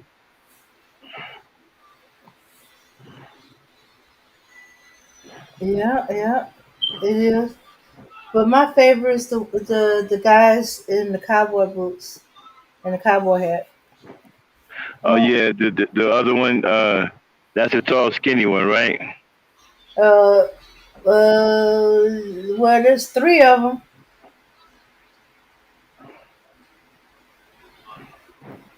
I will look for it so and we'll play it next time. Let's see. Of That course, the school system isn't designed to teach us anything about ourselves, Kendall. They teach you, right? They teach you how to maintain your system, your situation in their system. That's what their schools are designed for. That's why you can go to school and become smarter than them and still work for them. You mhm, know, you got people who claim to be so intelligent who work for whites. mhm. Yeah. How come you're not? If you say, how come you're not working for yourself at that point? That's because you've been trained to work for them, and that's what you think is normal. See, Yeah. here's the And thing, that, Kendall. Here's the Hold on. thing. When I tell you that there's a such thing as correct selective breeding, most people wouldn't understand what I'm saying. Because when we look at selective breeding, right, we think about the bad part of it, like Margaret Singer, they're talking about just killing us, right? Talking about genocide and stuff like that, right? But there is a good side to selective breeding. And Kendall, with all your intellect, I bet you can't tell me what good side of selective breeding there is. Okay? This is why you can't match wits with me, okay? Tell me what's the good part about selective breeding. Tell me the good side of selective breeding. If you can do that, I'll be impressed. Yeah, Rodney. that's what I'm saying. It's mainly, like you said, education. Because, Hmm. like me, all right, from preschool through 8th grade, I went to all black school, private Hmm. school. And going to a public school in the 9th grade was new. It was Hold on uh one second. Hold on one second, Rodney. And Kendall, I'll help you out, right? The good part of selective breeding has nothing to do with death. Nobody dies. Now see if you can figure it out, young man. Go ahead, Rodney. Okay. You're gonna have to repeat that, Max. You borked out. I said, Kendall, let me help you out. The good part of selective breeding has nothing to do with death. Nobody dies. So see if you can figure it out, Mr. Intellectual. Go ahead, Rodney. but yeah, by the time I got to high school, it was more like you had to have a 12th grade education to move further in life. That was it. That it was already installed into me to to to work. A lot of kids dream to be ball players. Is what we put into our kids. And I look at the men today. That's that 80, 90, 2000. These men are 30, 35. Hmm. This is a failure on both ends. This is Hmm. the I don't know, uh glorifying of the single mother and the beat down of the deadbeat dad. Uh And huh. this is the men that we got. Yeah. And all women. See, And see, see, see, Kendall, Rodney let you off the hook. He actually gave you the answer to good selective breeding. I wonder if you can pick out what he said. He actually gave you the answer. I knew he would know because he's from my old school. So he knows what I'm talking about. But he actually gave you the answer, Killer. He actually got you off the hook. Can you answer the question? What's the good part about selective breeding?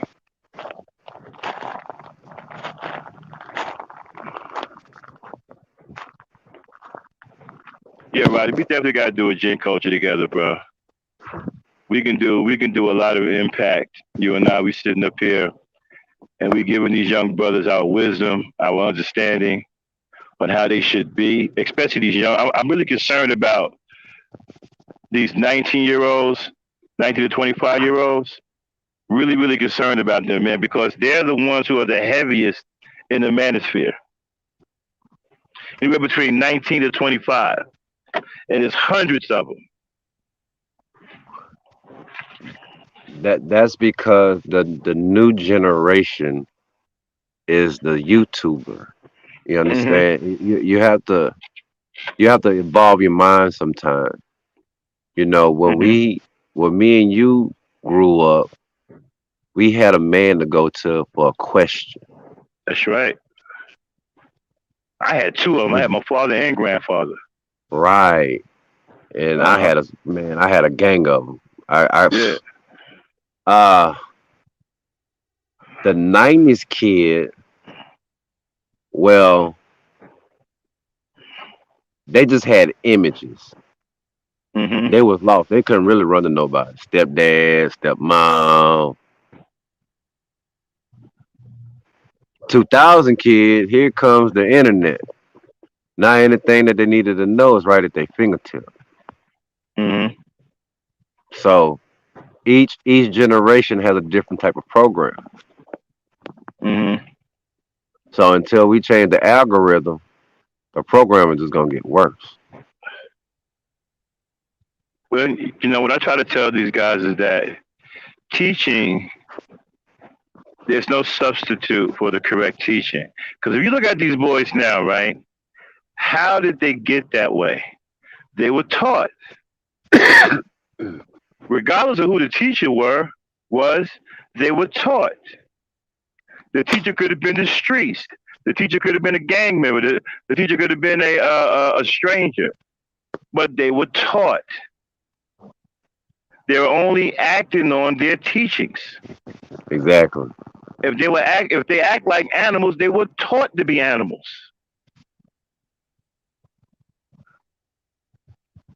Hold on a second. Okay, hold on a second. Hold on. Let's see what this young man is talking about. I'm trying to match wits without it, just with you, bro. But you just keep taking it there for some reason. I'm focused on solutions, and you're always on the attack. Well, you see, well then, if you think that I'm attacking you, then you're not focused on solutions. Because I'm not attacking you. I'm just merely asking you a question. So you can't say solution when you have no real understanding on how to, bring about a solution. You have to have some kind of understanding on how to bring about a solution. In order to do that, you must know what you're up against and what you're dealing with. And you have to have a mastery of what you're dealing with in order to turn it around. Exactly. So I just asked you a question, right? When it comes down to selective breeding, what is the good part about selective breeding? And it doesn't involve dying or killing anyone. That's not attacking you, man. That's asking you a fair question. See, if you take growth personal, then you'll stay where you are. You'll never grow. If growth to you is some kind of emotional thing, then you'll never grow. To me, growth isn't emotional. I can sit here and listen to a man younger than me teach me something and tell me that I'm wrong about it. If he's right, I got no problem with it. I'm not all emotional about it. A younger man can teach me something that will allow me to grow, even at my age. This is what I realize about emotions in a man. I don't know about a woman, but about in a man. Sometimes you use your emotions to fight the faults that you may have made. Instead of manning up, understanding the situation and the decision that you made, you don't want to take accountability for the decision, so you get emotional and start lashing out instead of manning up and say, "Well, yeah, I made this mistake." You learn from that mistake. You grow from that mistake. That's why I say a man shouldn't be that emotional. Man up. If you got to hoop and holler and scream, it's all emotional for. Why you? That's high blood pressure. Man up. Admit that you was wrong. Make yourself a better man. They don't know how to do that. Hmm. See, Kendall, that's why you don't know anything about good selective breeding, because you connect that to an act of evil, and that's all you've been shown. These are the things that I teach Dame, right? A lot of us don't understand the words that we use on a daily basis. We really don't know what they mean fully. Like many of you don't understand the word fear. You don't understand what fear really means. Hmm. Many of you think that fear is, running away from Godzilla, or running away from someone bigger than you. That's not what it means. It's much more vast than that. And the fact that you will allow someone to keep you away from the truth is the reason why you can't understand the potential of the things that you may perceive Be in life. yourself in the first place. Exactly. Good selective breeding is just teaching. That's all it is. You can teach the right mentality to your children, right? You can teach the right mentality. As long as you teach the right mentality, you will breed good children. That's selective breeding all in itself.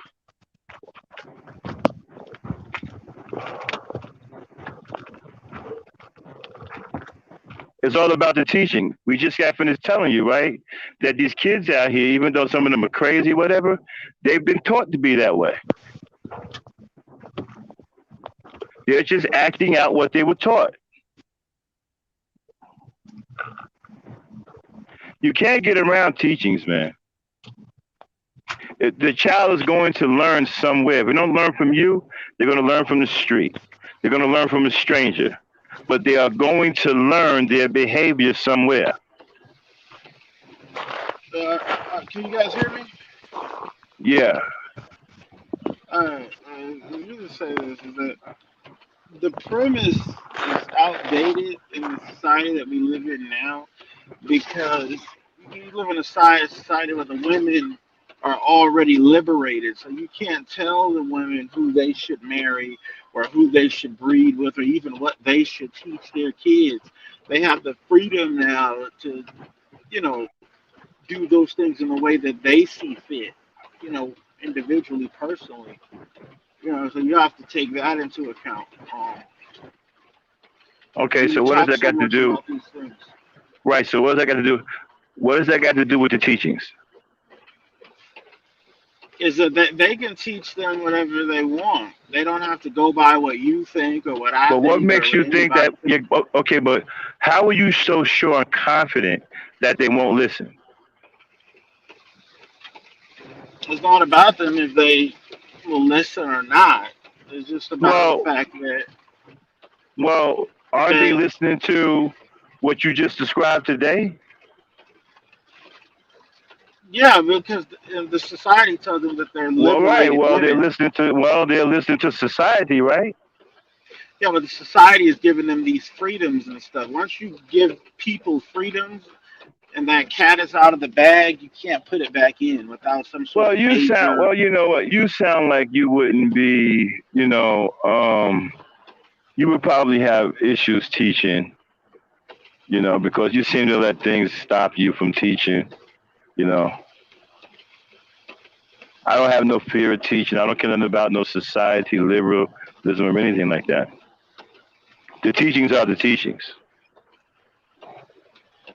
and they still work, and they will always work. They're never going to be outdated. Well, let me ask you something. What caused people to get away from the teachings in the first place? Why did people stray away from the, Well, because in the first place?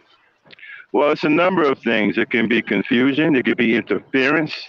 It could be negative outside influences.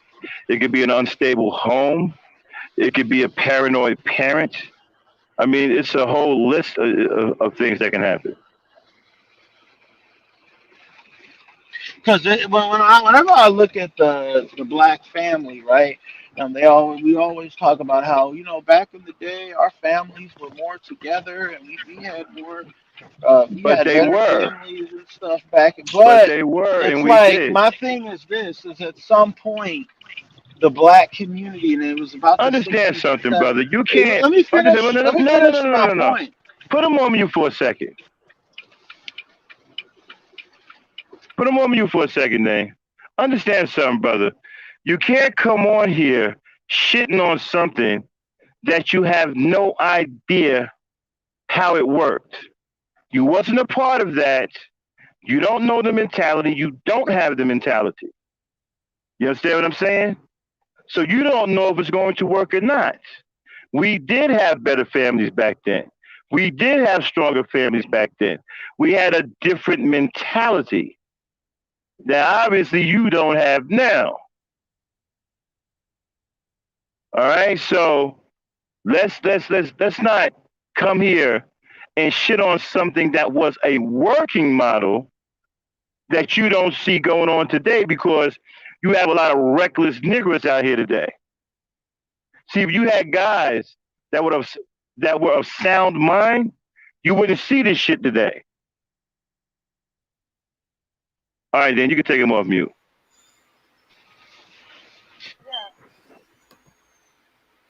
Sorry about that. The issue and the problem that we have is that we say that we had really strong families and stuff back in the day, but at some point we stopped believing that was important. We stopped believing that the families and stuff were important. And what happened was the women started to believe that they could raise the families on their own, and that they didn't need men, and that we can do all this on their own. We can raise these children. Hey, man, you sure you want to? Let me explain something to you, bro. You got two authentic old school heads up here. You sure you want to have that conversation? Yeah, let's have the conversation. Okay, let's have it. All right. Go for it. True. Okay, because it's like once the 70s came around, people always talk about it was Vietnam, it was the mass incarceration, it was drugs and all that eliminated a lot of men. But it's like this: once the men were gone, and you have this big void, what happens? The women feel that we void. got an echo, y'all. We got an echo. Yeah, the women feel that void, and they created this black female matriarchy that we have in the community today. And now that they have that power, okay, they say they want families and stuff, but they don't. They want that power. They want to be seen as the leaders of the community. They want to be seen as, you gotta let me finish my statement. They want to be seen as right. This is what they want now that they have that power. Okay. So they don't care nothing about what you're saying. All right, we got it. We got it. You don't have to be long-winded. We got it. First question: what is a matriarchy? But I don't have to answer the if you're going to define matriarchy, just give me your definition. And just no, I want your definition, because you're the one that brought it up. I don't do the rhetorical question. No, it's not a rhetorical question. You can give your you said matriarchy. Did you not? You said your definition of a matriarchy. Did you not say matriarchy? No, just go ahead and say what you're going to say, but I don't want to answer any questions. First, what is a matriarchy? Do you know it or not? If you have a definition, give your definition. What is your definition? I'm not answering the term matriarchy. I'm not going to answer until it's my turn to speak again. So okay, well then you can't. Okay, if you can't define the terms, then you can't speak about them. No, I'll define it when you're done talking. Make Okay, your okay, point, and then I'll okay. I'm make gonna my ask you a point. question. I'm gonna I ask you don't a do question, questions. I'm and not then I'm answering going no to question. listen to your answer. What is a matriarchy? Just go ahead and give Why your don't you cheat definition. and go? Why don't you cheat and go look it up? I already told you. I already said what it What was. It is says it? this is female-led community Okay, where you see that at? everywhere in the black community. Where? Everywhere. What black community? The, your street, my I street, don't see no your black corner, female led. my I corner. don't see no black female led communities, bro. But you can see whatever you want to see, but it doesn't mean it's I not don't there. see that. I'm trying to find out from you. I've never seen one. I've never lived in one. I don't live in one now. Where are these communities at where they're led by black females? Okay. Uh, Where are they? you're entitled to, if you don't see them and they don't exist to you, I've then never they don't lived in a exist to you. female led community. I don't live in one now. I've never seen one of these. Where are they? Well, if you don't believe they exist, then what's the point of I'm me? telling you, I've never seen one. I'm asking you to point. Give me a Okay, well, city, a so town. just say that. So just say, well, I don't believe that exists. So fine, move Do on to the you next have a point. city or a specific town I don't, that's I led by don't, I women? don't, I don't need to do all that. Okay, so you have no evidence of that. Now, what's the other part of your? So you don't know what? Okay, Okay, you don't have any evidence of a female the matriarchy. 70% out of wedlock birth rates, the 70% single moms, How all these Okay, black but that's boys, okay, they but that's don't, not they all grow black up women. without a father in the home. That's not all black women. It don't have First to of be all, all, but it's most of okay. them at this Do you point. know how they come up with that number? Well, if you believe you know, then why don't you explain Do it? you know how they God, come up with that like I number? said, Yes or no? I don't do the rhetorical questions. Just Yes go ahead or and make your no? point. So you want to play this rhetorical Do question you game? know how? Do you know I, how they come up with I, that I number? already told you I'm not into that, so I'm just gonna bow Okay, so out. you don't know what you're talking about. You're just regurgitating nonsense.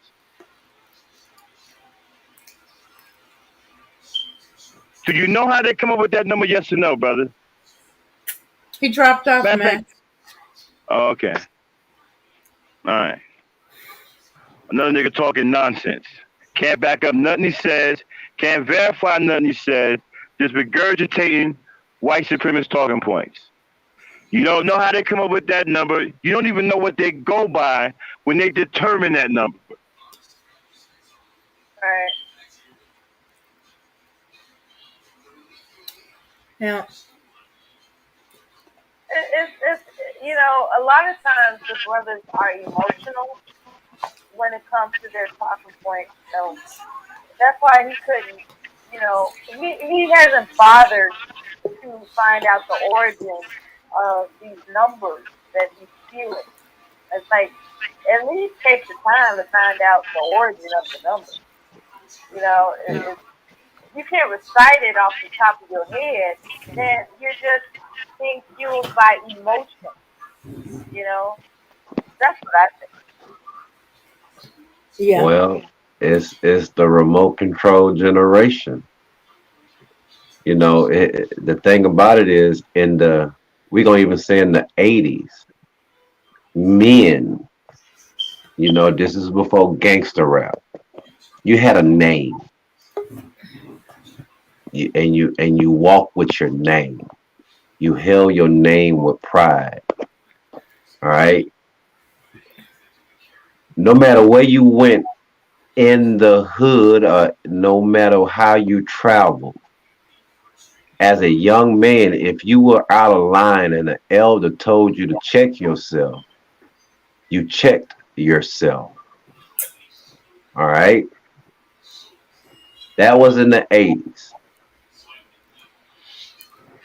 That was also in the 80s. We have to be honest with each other.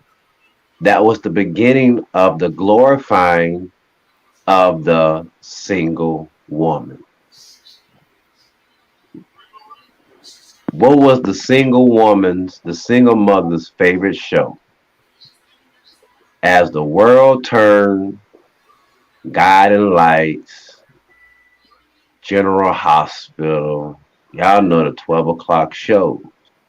Well, what did these shows highlight? They highlighted well-to-do white families in a monogamous relationship. So this is what we try to imitate. This is everybody wanted to be one of the Jag. What was his name? I forgot the other man name. Okay. This is what we put in our house. Mm-hmm. Cable TV. You have to realize we wasn't my generation. Cable TV, well, my house, it was a privilege. I really didn't watch cable TV unless I went by a friend's house, and we had cable in our house. But as a child, I wasn't allowed to watch it. That was for adults. Mm-hmm. You know. So now, fast forward, every kid got a TV. Every kid got a laptop. Every kid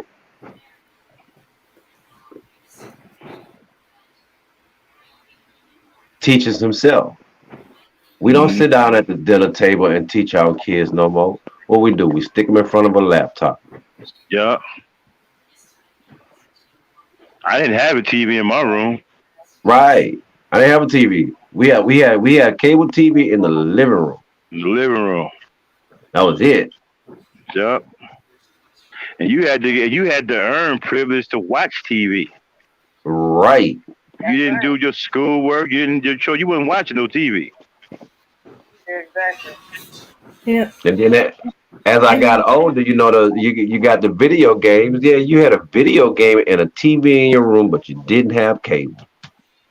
Yeah, revenue hooked up to it. And Max, and you know, James, I think the City of Truth was saying that his argument is that women have obtained power, a position of power, political power, social power, and we won't let it go. I think Well, that's what he's saying. here's where he's wrong. When he say women has obtained power. Ugh. Women have always had the power. Mm-hmm. You understand? Women has always had the power. That's what it's saying behind every strong black man is a stronger black woman. Mm-hmm. Women have from the giddy up. You name a powerful man, I guarantee in history shows it to you. Show me a single man that made great history. I don't know of any. Name me one single man that made great history. Don't know of any. Right. So the woman has always had the power.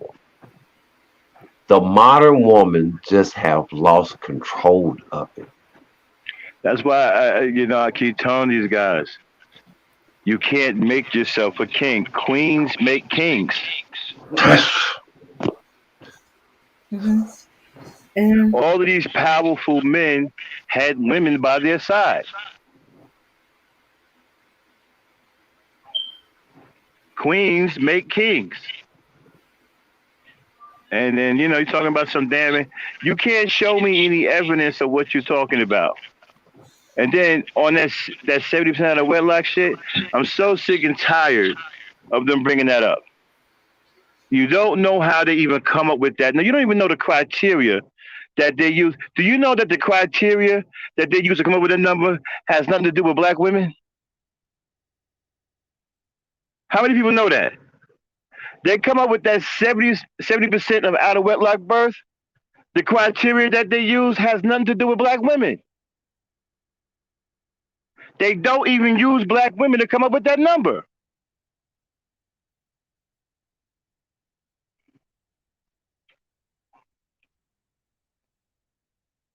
Guys just come up here regurgitating nonsense that they heard and don't know what they're talking about.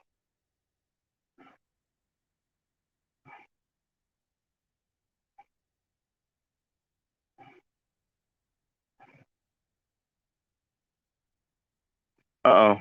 Did I get knocked off? No. I just was pausing to make sure. Okay, Rodney. I respectfully disagree about. Okay, I think there's a misunderstanding about the glorification of single motherhood. There's no glory. Single motherhood is shown a lot more because there are a lot more single mothers. You know, nobody wants to be a single mother and stuff like that. And if it was put up front because it was a fact that that was happening. Except I know the earlier ones, they were showing single mothers who were married and then divorced, or married were widowers. Well, um, but that did not mean that was something that women actively went for. That means, Max, if you don't mind, I'm going to tap into the selective breeding conversation you had earlier. If you do not want me to use that as an example, because you still want Kendall to figure it out, say so now. No, go ahead, use it. Okay. I got a question. If single Uh, motherhood wasn't glorified, how come they had a show called 16 and Pregnant? okay. Uh, okay. Yeah. Now, in this present day, but in the beginning and how it snowballed, that's not what the goal was. That was not what was intended. Right now, they doing these so-called reality shows. So that means it's based off of something that really happens. We do have, there is a lot of single mothers, but the glorification of it is not because people are actively seeking it out, you know, or women are actively seeking to become single mothers. Back to what I was going. Because she made a poor choice, she chose a man who's not ready to be a father, was not careful about spreading his seed, and or she has some misguided idea that she can keep him with a family because she thought he was a good family man or father because she saw him doing whatever. But if she had, been more selective, waited or accept that if the man is not ready to be a father, um, and don't get involved with a man who ain't really willing to wrap it up and protect the spreading of his seed anywhere. That's where selective breeding come from. If you choose wisely, you will not be put in a position where you have to choose whether or not to have abortion. The man, you got a good man who will be there, whether he's involved with you or not. He's gonna be there for the children, or he'll have love and care for his children, regardless of y'all situation. Better yet, you find a man that loves you, even if it don't work out. He loves you enough that his love goes over to your children. Whether it's y'all end up with a friendship type of love, or a love that's beyond just sexual. Okay, so yeah, it's being glorified now. But do you see on these shows 16 and Pregnant? And I don't watch them, but like talking about, but the ones I've seen, they are white girls. And I'm thinking our girls are smart enough where they know that if they end up pregnant, they ain't gonna have no reality show. Oh, Uh,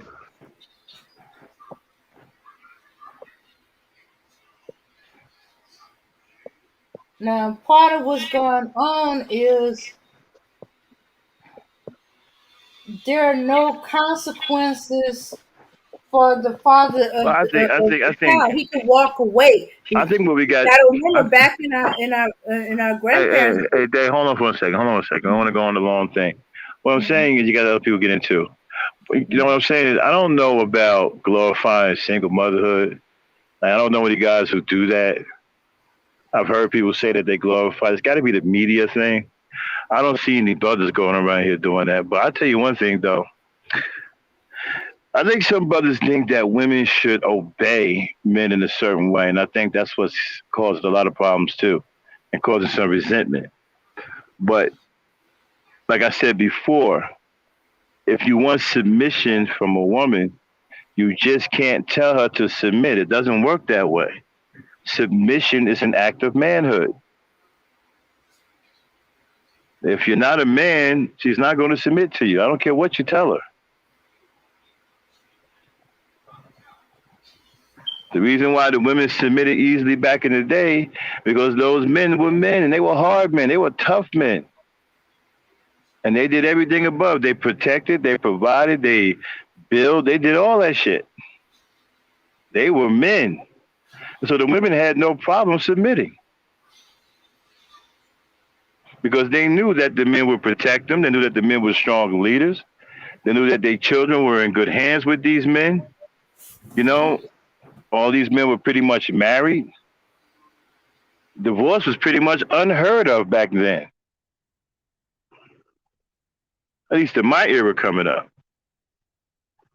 But I always say the black woman back then had something the black women don't have today. The black women back then in the 70s, they had strong men. They had real dudes that did what they were supposed to do. And they had that true village mentality. Everybody in every child in the neighborhood was their child. All of the parents worked together. And so today, you don't have that. That's the only working model that we've had, right? So what makes you think it wouldn't work if we went back to it? Because most people are caught up in the propaganda today. The propaganda got a lot of people brainwashed, and it's designed to make you believe that there is no hope. And so you believe in it. That's why you regurgitate these talking points. If you believed in the teachings and you will follow the old school teachings, you can get back to where they were. You can get back to where they were and pick up where they left off, and you will become stronger. But no, you allow yourself to get spooked by what you're being taught in today's society, which is designed to spook you.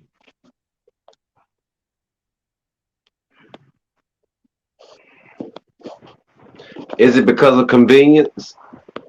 No, I just think that, you know, people, I think that it's a sex thing. They promote sex everywhere. A lot of the brothers are overly sexed, and, you know, they can't really think straight. Like City of Truth, right?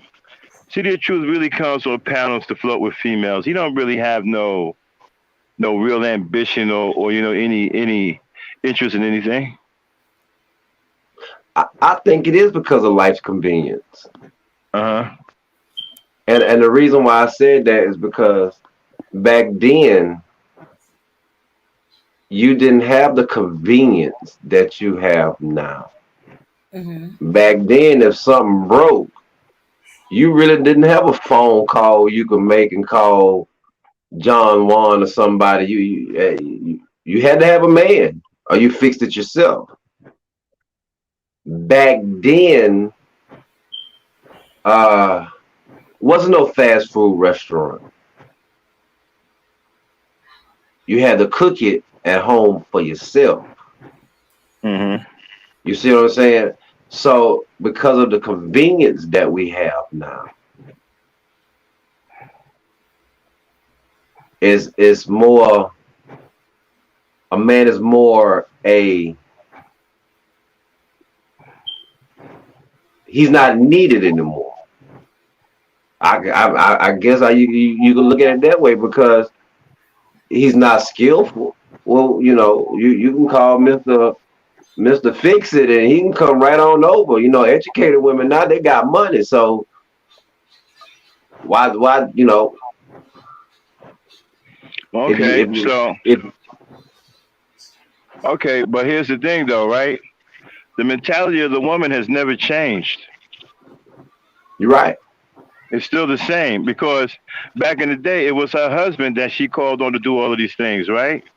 So today, with the absence of the man, she's still doing the same thing. She don't have no husband to call on, so she's calling on a man.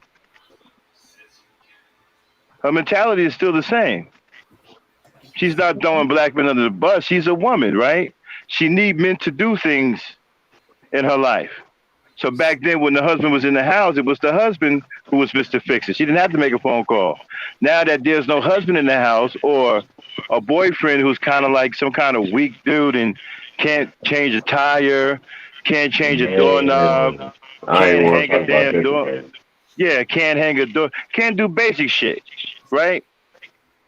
And so he's worthless. So she has no choice. Yeah, and if you look at it, Women aren't builders. They may be able to design stuff, but building is not their thing. I'm not saying they can't, but that's really not their thing. That's our thing. That's what we do. That's why they would just rather call on us.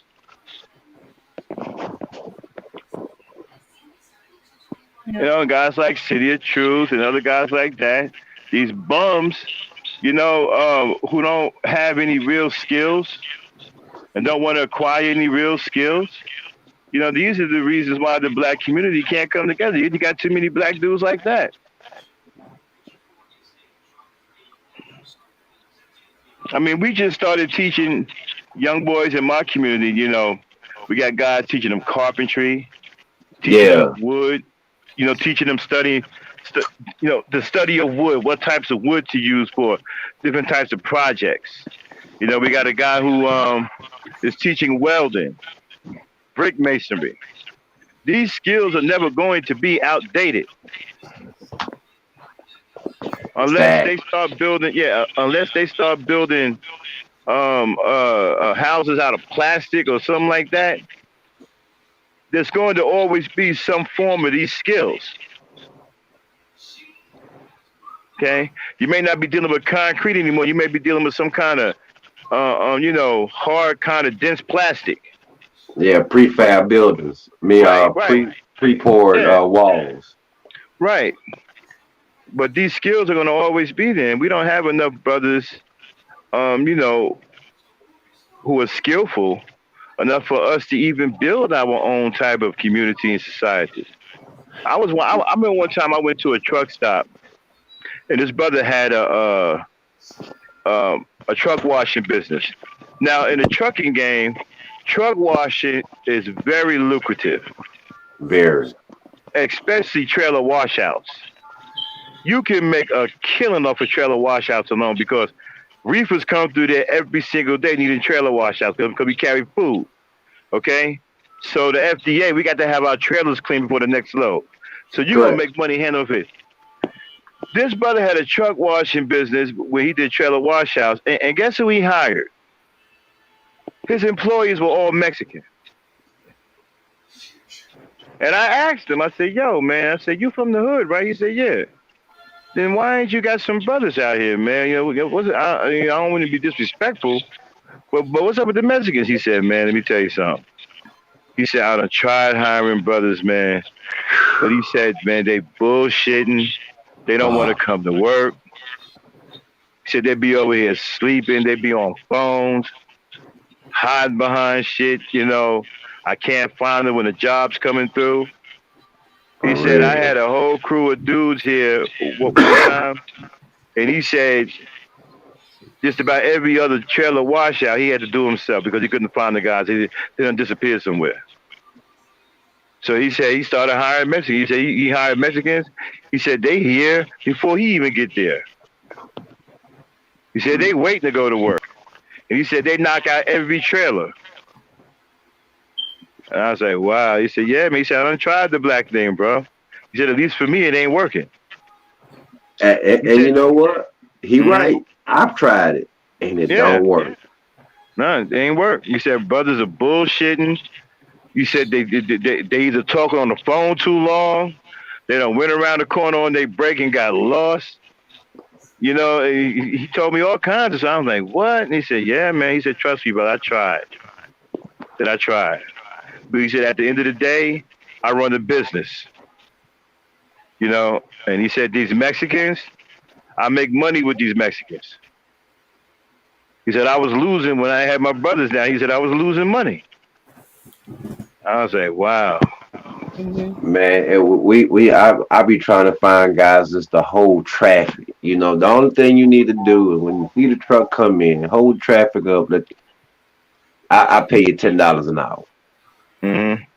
Oh man, that ain't enough money for me, cuz I gotta get at least 25. To hold up traffic? Fuck wrong with him, man? You know what I'm saying?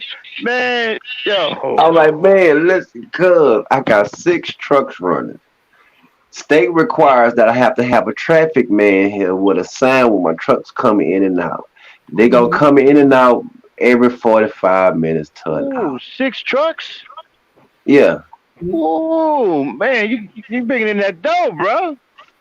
So I'm like, I just need you here to hold the sign to say stop.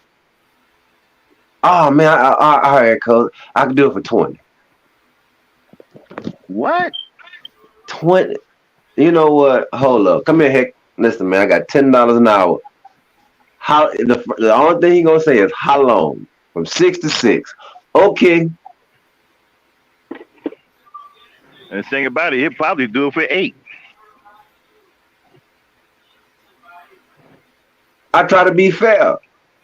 Yeah. I'm like, dude, you do realize $10 an hour, 12 hours, that's 120. Yep. Oh, cuz that ain't no money for me though, cuz. Okay. Stupid, man. Yeah. That's the type of shit I'm telling you. See, that's the kind of shit right there, man. And that was day before yesterday. Oh. We got a long way to go, man. We got a long way to go, man. That's an untrained, undisciplined brother that don't have a man in his life. I have been desperate so we've been desperate looking for work. We have literally pulled up to a Home Depot. Last resort, forget it. We gotta get it done. Yeah. You know I do slab work. Yeah, no, come on, let's go. Yeah. Shoot. And I tell you, man, and you know, and to hear stories like this, right? It's sad because here you got black successful people trying to hire black people. And then when they're hiring black people, the black people are bullshit. Oh, my wife is no different. She's a manager for a retail store. All right. They start you out at $10 an hour. She can't find nobody to work. She hired a young lady on Monday. By next Monday, she done quit. There ain't enough money for me. You done made $550 for the week. That ain't enough money for you. No. I'm just saying, you know, that I know I understand it ain't that much, but it's better than sitting at home doing nothing waiting for a government check. You rather sit at home and make nothing. I don't know. I guess people think different. No, it's just that we don't have that work mentality anymore, man. I had a nephew who was making $300. What was he making? $300 a week, right? Just passing out flyers. Now he's 19 years old, right? All he had to do was stand in one spot, hand out flyers. For 5 days, he make $300 cash, right? He can't even keep the job because he wants to walk all up and down the street. The owner of the store wants him to stay in one spot. They get into an argument and he gets fired, and then the guy hires a Mexican.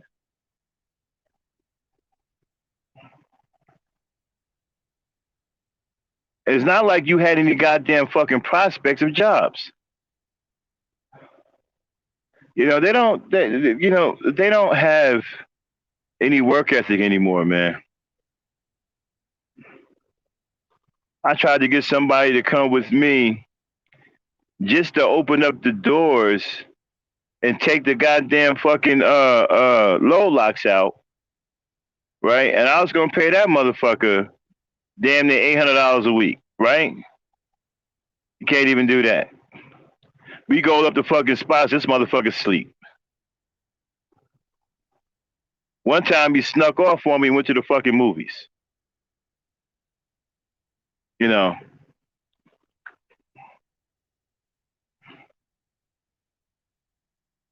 We ought to do a debate about that. You know, yeah, it just snuck off, man. I remember one time I was contracting for this big newspaper company in Newark, right? That was owned by these black people.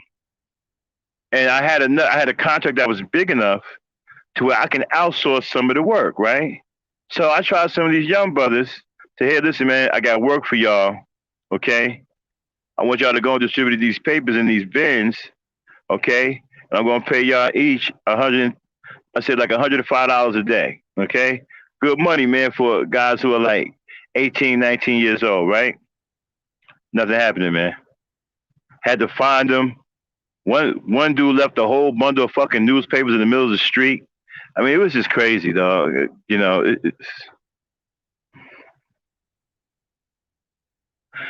then when you go hire other races of people, then you're looked at as, oh, you don't want to help your own people out. And I'm gonna tell you something. I was like that at first when I met that brother over there in Baltimore, and I told him, I said, man, why don't you hire your own people? That's when he broke it down to me, bro.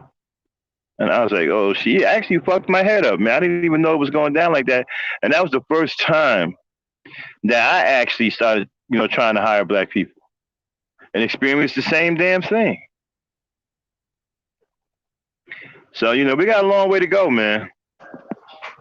But the crazy part, if you ever have to go through a storm, man, this is when you literally walk around and shake your head, because no lights, no water, food is rare. You have to be skillful. You have to be skillful and resourceful. And man, it just shake your head. Hold on one second. Hey, who's in the chat with a wrench? Y'all don't see that troll in here? Kendall, you didn't see that troll in here, bro? Truth got him. Kendall, do you know how to use your wrench? I mean, you're letting trolls walk right by you in here, bro. You have a wrench. Oh, let me go back downstairs for me. I'll be right back, y'all. Okay.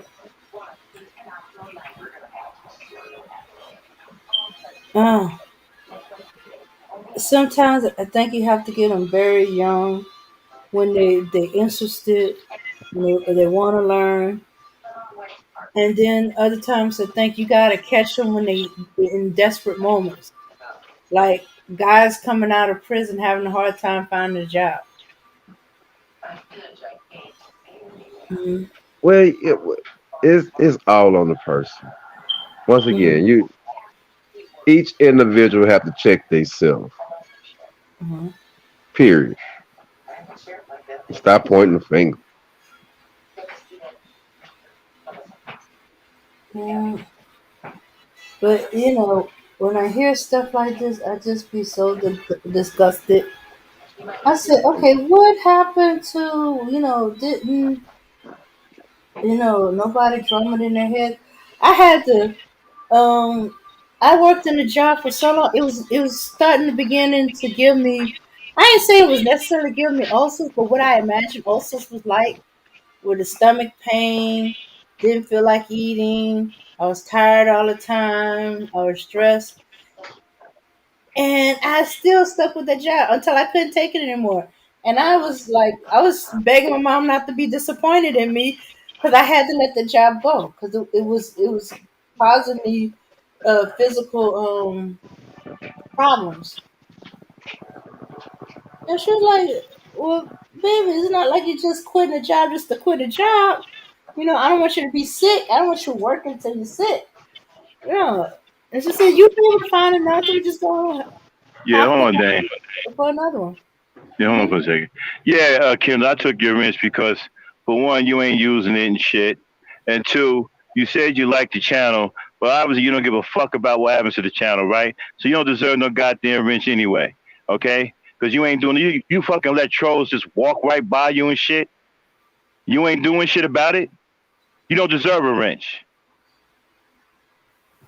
Go ahead, yeah, I'm sorry about that. Yeah, I guess you're right because Truth Then was said he would have took that job. Too bad you're not in Louisiana, Truth.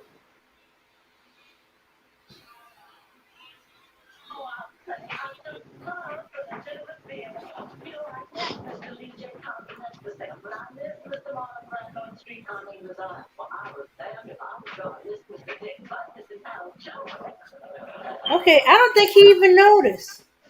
He's still talking. Okay, I think he noticed that. Oh my goodness.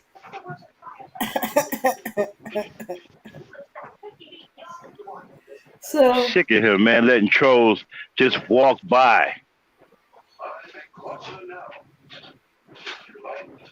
Go ahead. yeah, yeah. You might be right, Ron. It might be the mentality because we're Is it? looking kind of it like it in the chat. Truth is, he's on top of the trolls unless he's he elsewhere because he's in school Yeah, and I got mean, we are siblings a to take one. care of.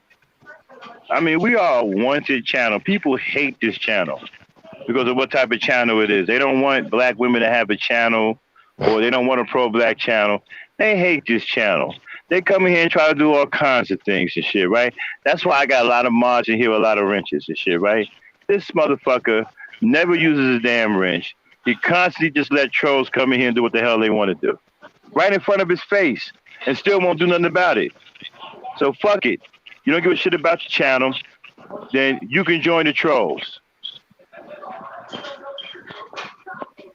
Because see, this is what we did. Mhm. See, we had to work and earn everything. So what we did was we started to be resentful to our parents, and we wanted our kids to be better than live a better life than we did. So we didn't want them to work and earn. So we just gave it to them. They did good in school. Yay, baby, my baby straight A. Yay. My baby stayed out of trouble. Yay, I'm gonna give him these shoes.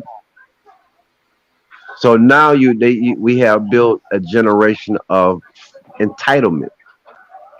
It's like I'm entitled. If the government got it for me, I'm entitled to it. I'm not moving till I get it. Ain't that's what the little kid used to do?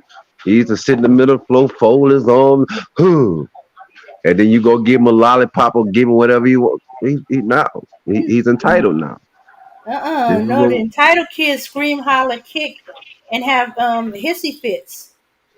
yeah, exactly. And they turn into grown men that turn to be brutal and abusive men to their women. Uh, okay. They make that connect. Right. Because they didn't learn how to earn it. A man ain't got to earn a woman now.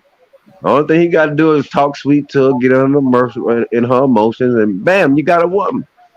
You have to earn a woman back then. You had to show her what you was worth. You told, say, baby, look, I'm gonna buy you this big old. Okay, go get the house first, then come back and holler at me. Yeah, exactly. I remember using those exact phrases and a few of my friends. But what it Nah, is, they made nah, women.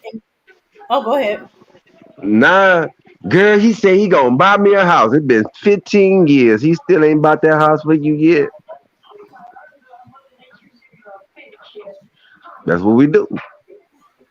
Oh, yeah, yeah. He a good man. He got 5 kids, girl. I know, but we gonna have a baby together. What? What?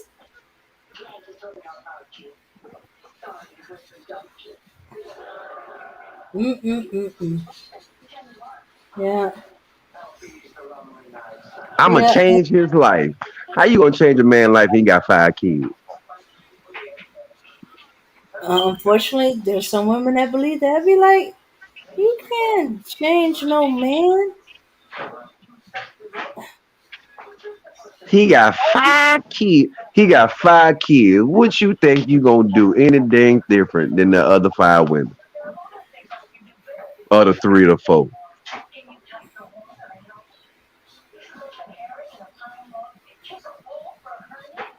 And I remember slapping a dude in the back of the head for saying, "Let's go half on a baby." I tell you, out of your ever loving mind? Oh, you stupid. I can't deal with you. Don't talk to me.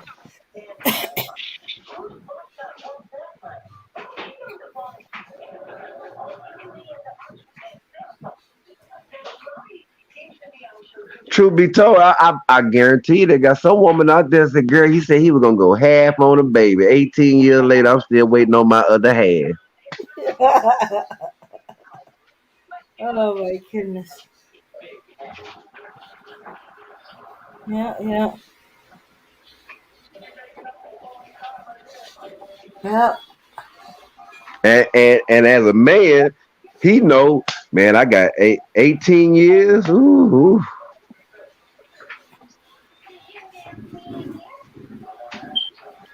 yeah. Shucks, I remember a girl trying to make me feel ashamed because I left a dude. I broke up with him. I had baggage. He had baggage. I said, okay, let's break it up. You know, good person, but I got baggage and you got baggage. Let's come back in a year. Let's go take care of each other's baggage. My baggage was clearing up. He added on and got hooked on drugs. And I was like, ooh, I dodged the bullet. And she was like, it's your fault he got on drugs. If you had stayed with him, he might not have come back. I said, are you listening to yourself? Okay, I'm back, y'all. Sorry about that. Had to And deal she, with this idiot. Wow, Rodney, you got 6 trucks? Man, I'm hoping to have my second one by next year. No, I don't have 6 trucks. at the Okay. time, Yeah, I just it was a contract that we had to haul in 132 loads of dirt. So I Hey have to man, who is this troll now? the truth got him. It just doesn't show on your screen because you got to see everything that's the owner. But I truth think got him. that's flying. That's got to be Flying Monkey. It could be woke. Yeah, Flying Monkey and Whoa. Okay. Well, he Yeah. better. Yeah, we are developing some land for a shopping center. So you're just coming off the road. So I was, I have the dozer and the equipment. So I had to have the dump trucks come in and bring me the dirt. Mm-hmm. So by state law, by coming off of a highway, I have to have a flag man. Right, definitely put a dump Even truck. though we are in the back of this doggone, man, it's crazy. We're building a part of a store, and it's nowhere near. It's like 200 feet off the highway. I'm trying to figure out why I got to have this flag man. It don't make no sense. They got a turn lane and everything. So I got to pay a man to stand in the middle of the road to do nothing. Could be because you're black. I probably got part of it. Mm-hmm. And they waiting for you not They to have still. that in there so they can find you big time. Hey, I remember I had to do some. I had to do some repairs on my truck one time, right? And repairs came down to like I think it was like 2,200. So I'm getting ready to pay for it, right? He telling me, okay, you want to call your company? I'm looking around like, okay, I am my company. And he was like, okay, what, you don't have a dispatch? You want to call your boss or whatever? I'm like, I don't know who I'm supposed to call. You want me to call myself right in front of you or what? There's a white dude, man. He couldn't believe that I had on my own truck, and I'm getting ready to pay my own bill. Do you want to call your boss or something? What, you want to see me call myself right in front of you? I mean, I am the boss, dude. Oh, okay, no offense. I'm just saying. Well, sound kind of offensive, bro. I said, you got a black issue? No, it's not like that. It's not like that. Yeah, I mean, they have a hard time with successful black men. Oh, who you telling? We get it all. I get it every day, all day, all the time. Because what we do and the equipment we have, we run our own equipment. You understand? So when people come into the job site, there are other, contractors out there maybe doing, cement work or whatever. They always go to the wrong person. They pass us up like, we looking for the manager of this site. We're like, okay, you're looking at him. Yeah, the main contractor. Yeah, what do you want? Oh, we was kind of see how much you charge to do such and such. This your equipment? It's like, no, this is every other day, every time somebody comes looking for work. Yeah, but especially if you got nice equipment, you got that big expensive equipment that they expect, big time corporate white, structures to have, and they see a black man with this kind of equipment, they can't figure it out. They're looking for a white man somewhere. They'll walk right past you. Who need to talk to inside? Well, you ain't got to go inside. You can talk to me. Well, no, I want to talk to the owner of the company. Okay, you're looking at him. And I like to see the look on their face too when they realize you're the owner of the company. Priceless. It is so man. Priceless. Oh my goodness, priceless. They find out. Oh, okay. They look fucked up. It is so priceless.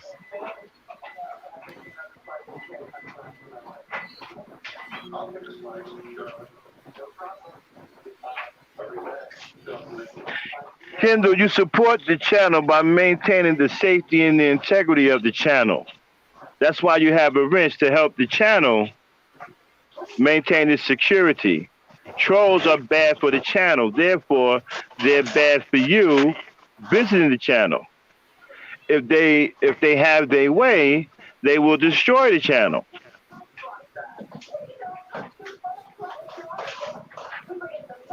That's why they get blocked. That's why we don't want them in. That's why nobody wants trolls on their channel.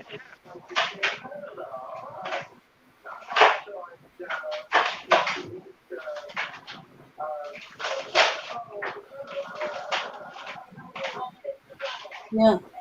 So far, truth is, with occasional help from Just Woke, and I guess Yvette must have dropped off. But she was helping out, are the only ones handling, and the bulk of it is true.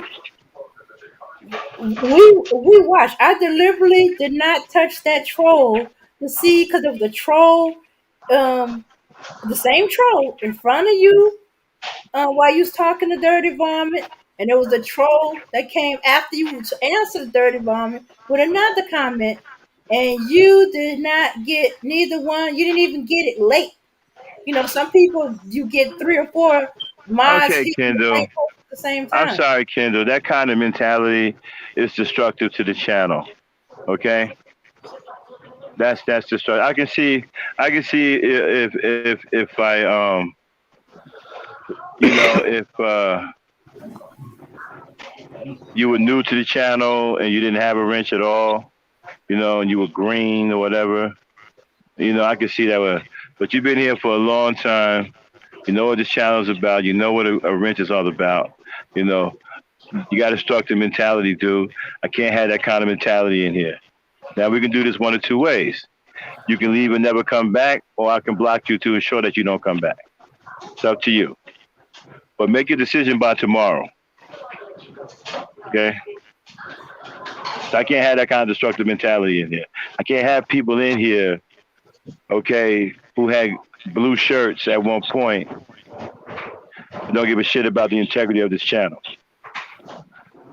I can't do that.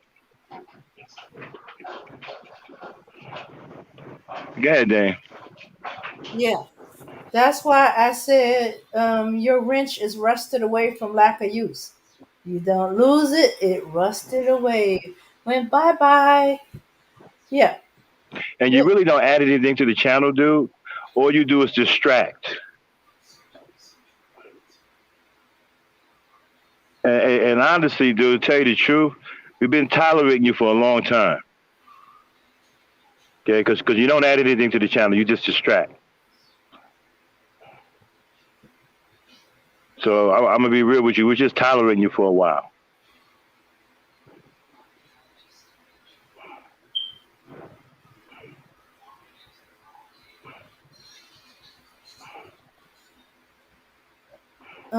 Yeah, true. It can't be that serious. Now, he's been able to slide by because, we don't get trolls that often. Right, And and then on top of that, we just tolerate because me and Dame are really cool people, man. We're really good-hearted black people. We love our people. You know what I'm saying? And so we tolerate you for a long time because all you do is distract people, bro. You come in here and start different conversations, distract people from what the topic is being discussed on the panel. You get real reckless up in here, talking crazy sometimes, and we overlook it. Other people would have been gotten rid of you. They would have thought you were a troll.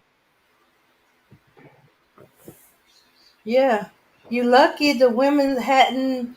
If 2 or 3 women had said it was time for you to go, you would have been gone. And you irritated enough women that you should have been gone.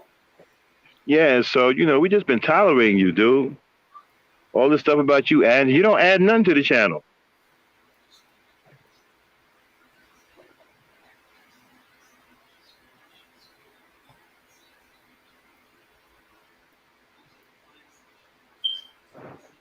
Well, I can't tell. You see, your actions. See, I go by man's actions. You can tell me anything, but your actions tell us that you don't give a shit about what happens to this channel. You have a wrench, and you let trolls. Trolls are dangerous to a channel, bro. Dangerous. It's the job of every person in here who has a wrench to protect this channel for trolls. They can come in here, man, and drop shit in your channel and fuck your whole channel up. They can come in here and spam and get your channel flagged. There's a lot of things that they can do to fuck your channel up. That's why you have wrenches. And they don't. And you sit up in here time and time again, you just let trolls walk right by you.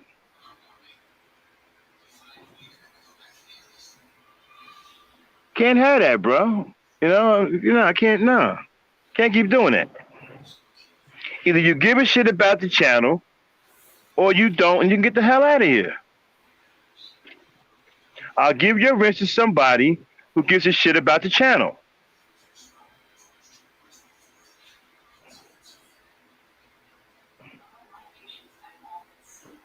Oh, that's right. You said I can keep the chin. You said I can keep it anyway.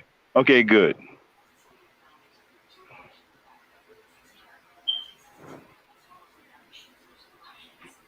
Good. I already gave it away anyway. And you don't care about the channel. You just like being here because of the women in here, which is like a lot of you guys do. You don't really give a fuck about the channel. You know what I mean?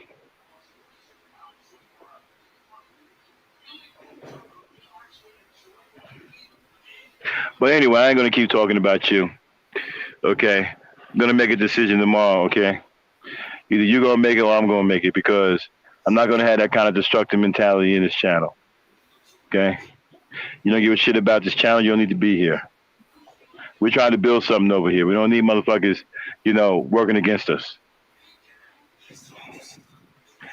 Yeah, Dame. Sorry about that. I didn't mean to make it the me and Kendall show. Mm-hmm. Oh, well, can't help yourself. Okay, truth is, said we need to raise a generation of young bosses. He's volunteering himself to be the first boss, huh, Kendall? But I what I mean, really want to do is I want to get this debate league going. I really want to get that ironed out. It's hard to get participants right now, so that's what I'm hoping. I really don't want to do gangster talks anymore. I want to put gangster talks on a hiatus and really concentrate on this Black Ops debate thing. I think that can be real exciting, and draw a lot of people once we get it going.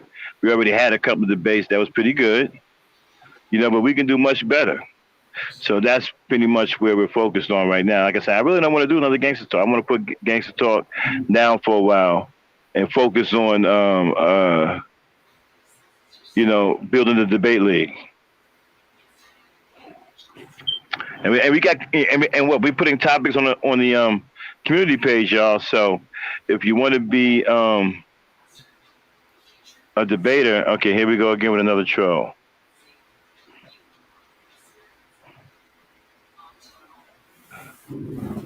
What are they doing? They just keep making accounts?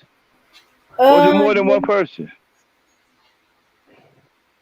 Well, it's either they sick the bot on us with all these different accounts, or That's they a got. bot? That's a bot? It could be, but I think that's a person. Did Truth get him? Oh, Yvette got one. No, actually, Yvette got both of them. Let's see. Yeah. No, yeah,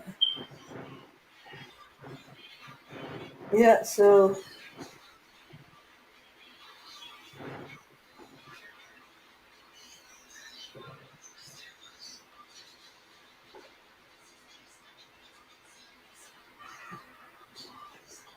all right. Well, let's see. They're gonna need to make a new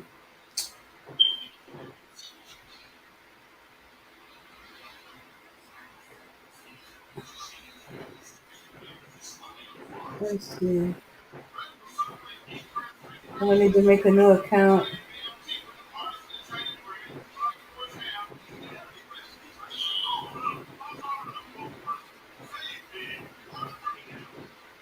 Yeah. Anyway.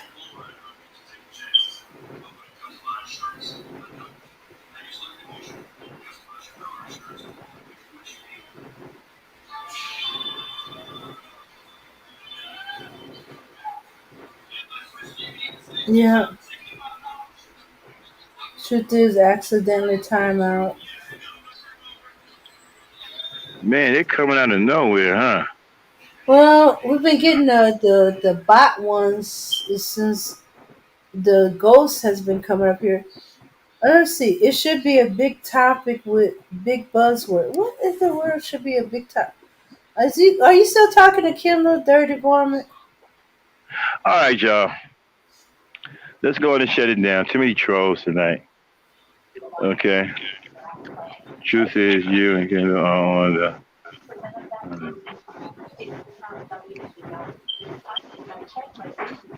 Okay.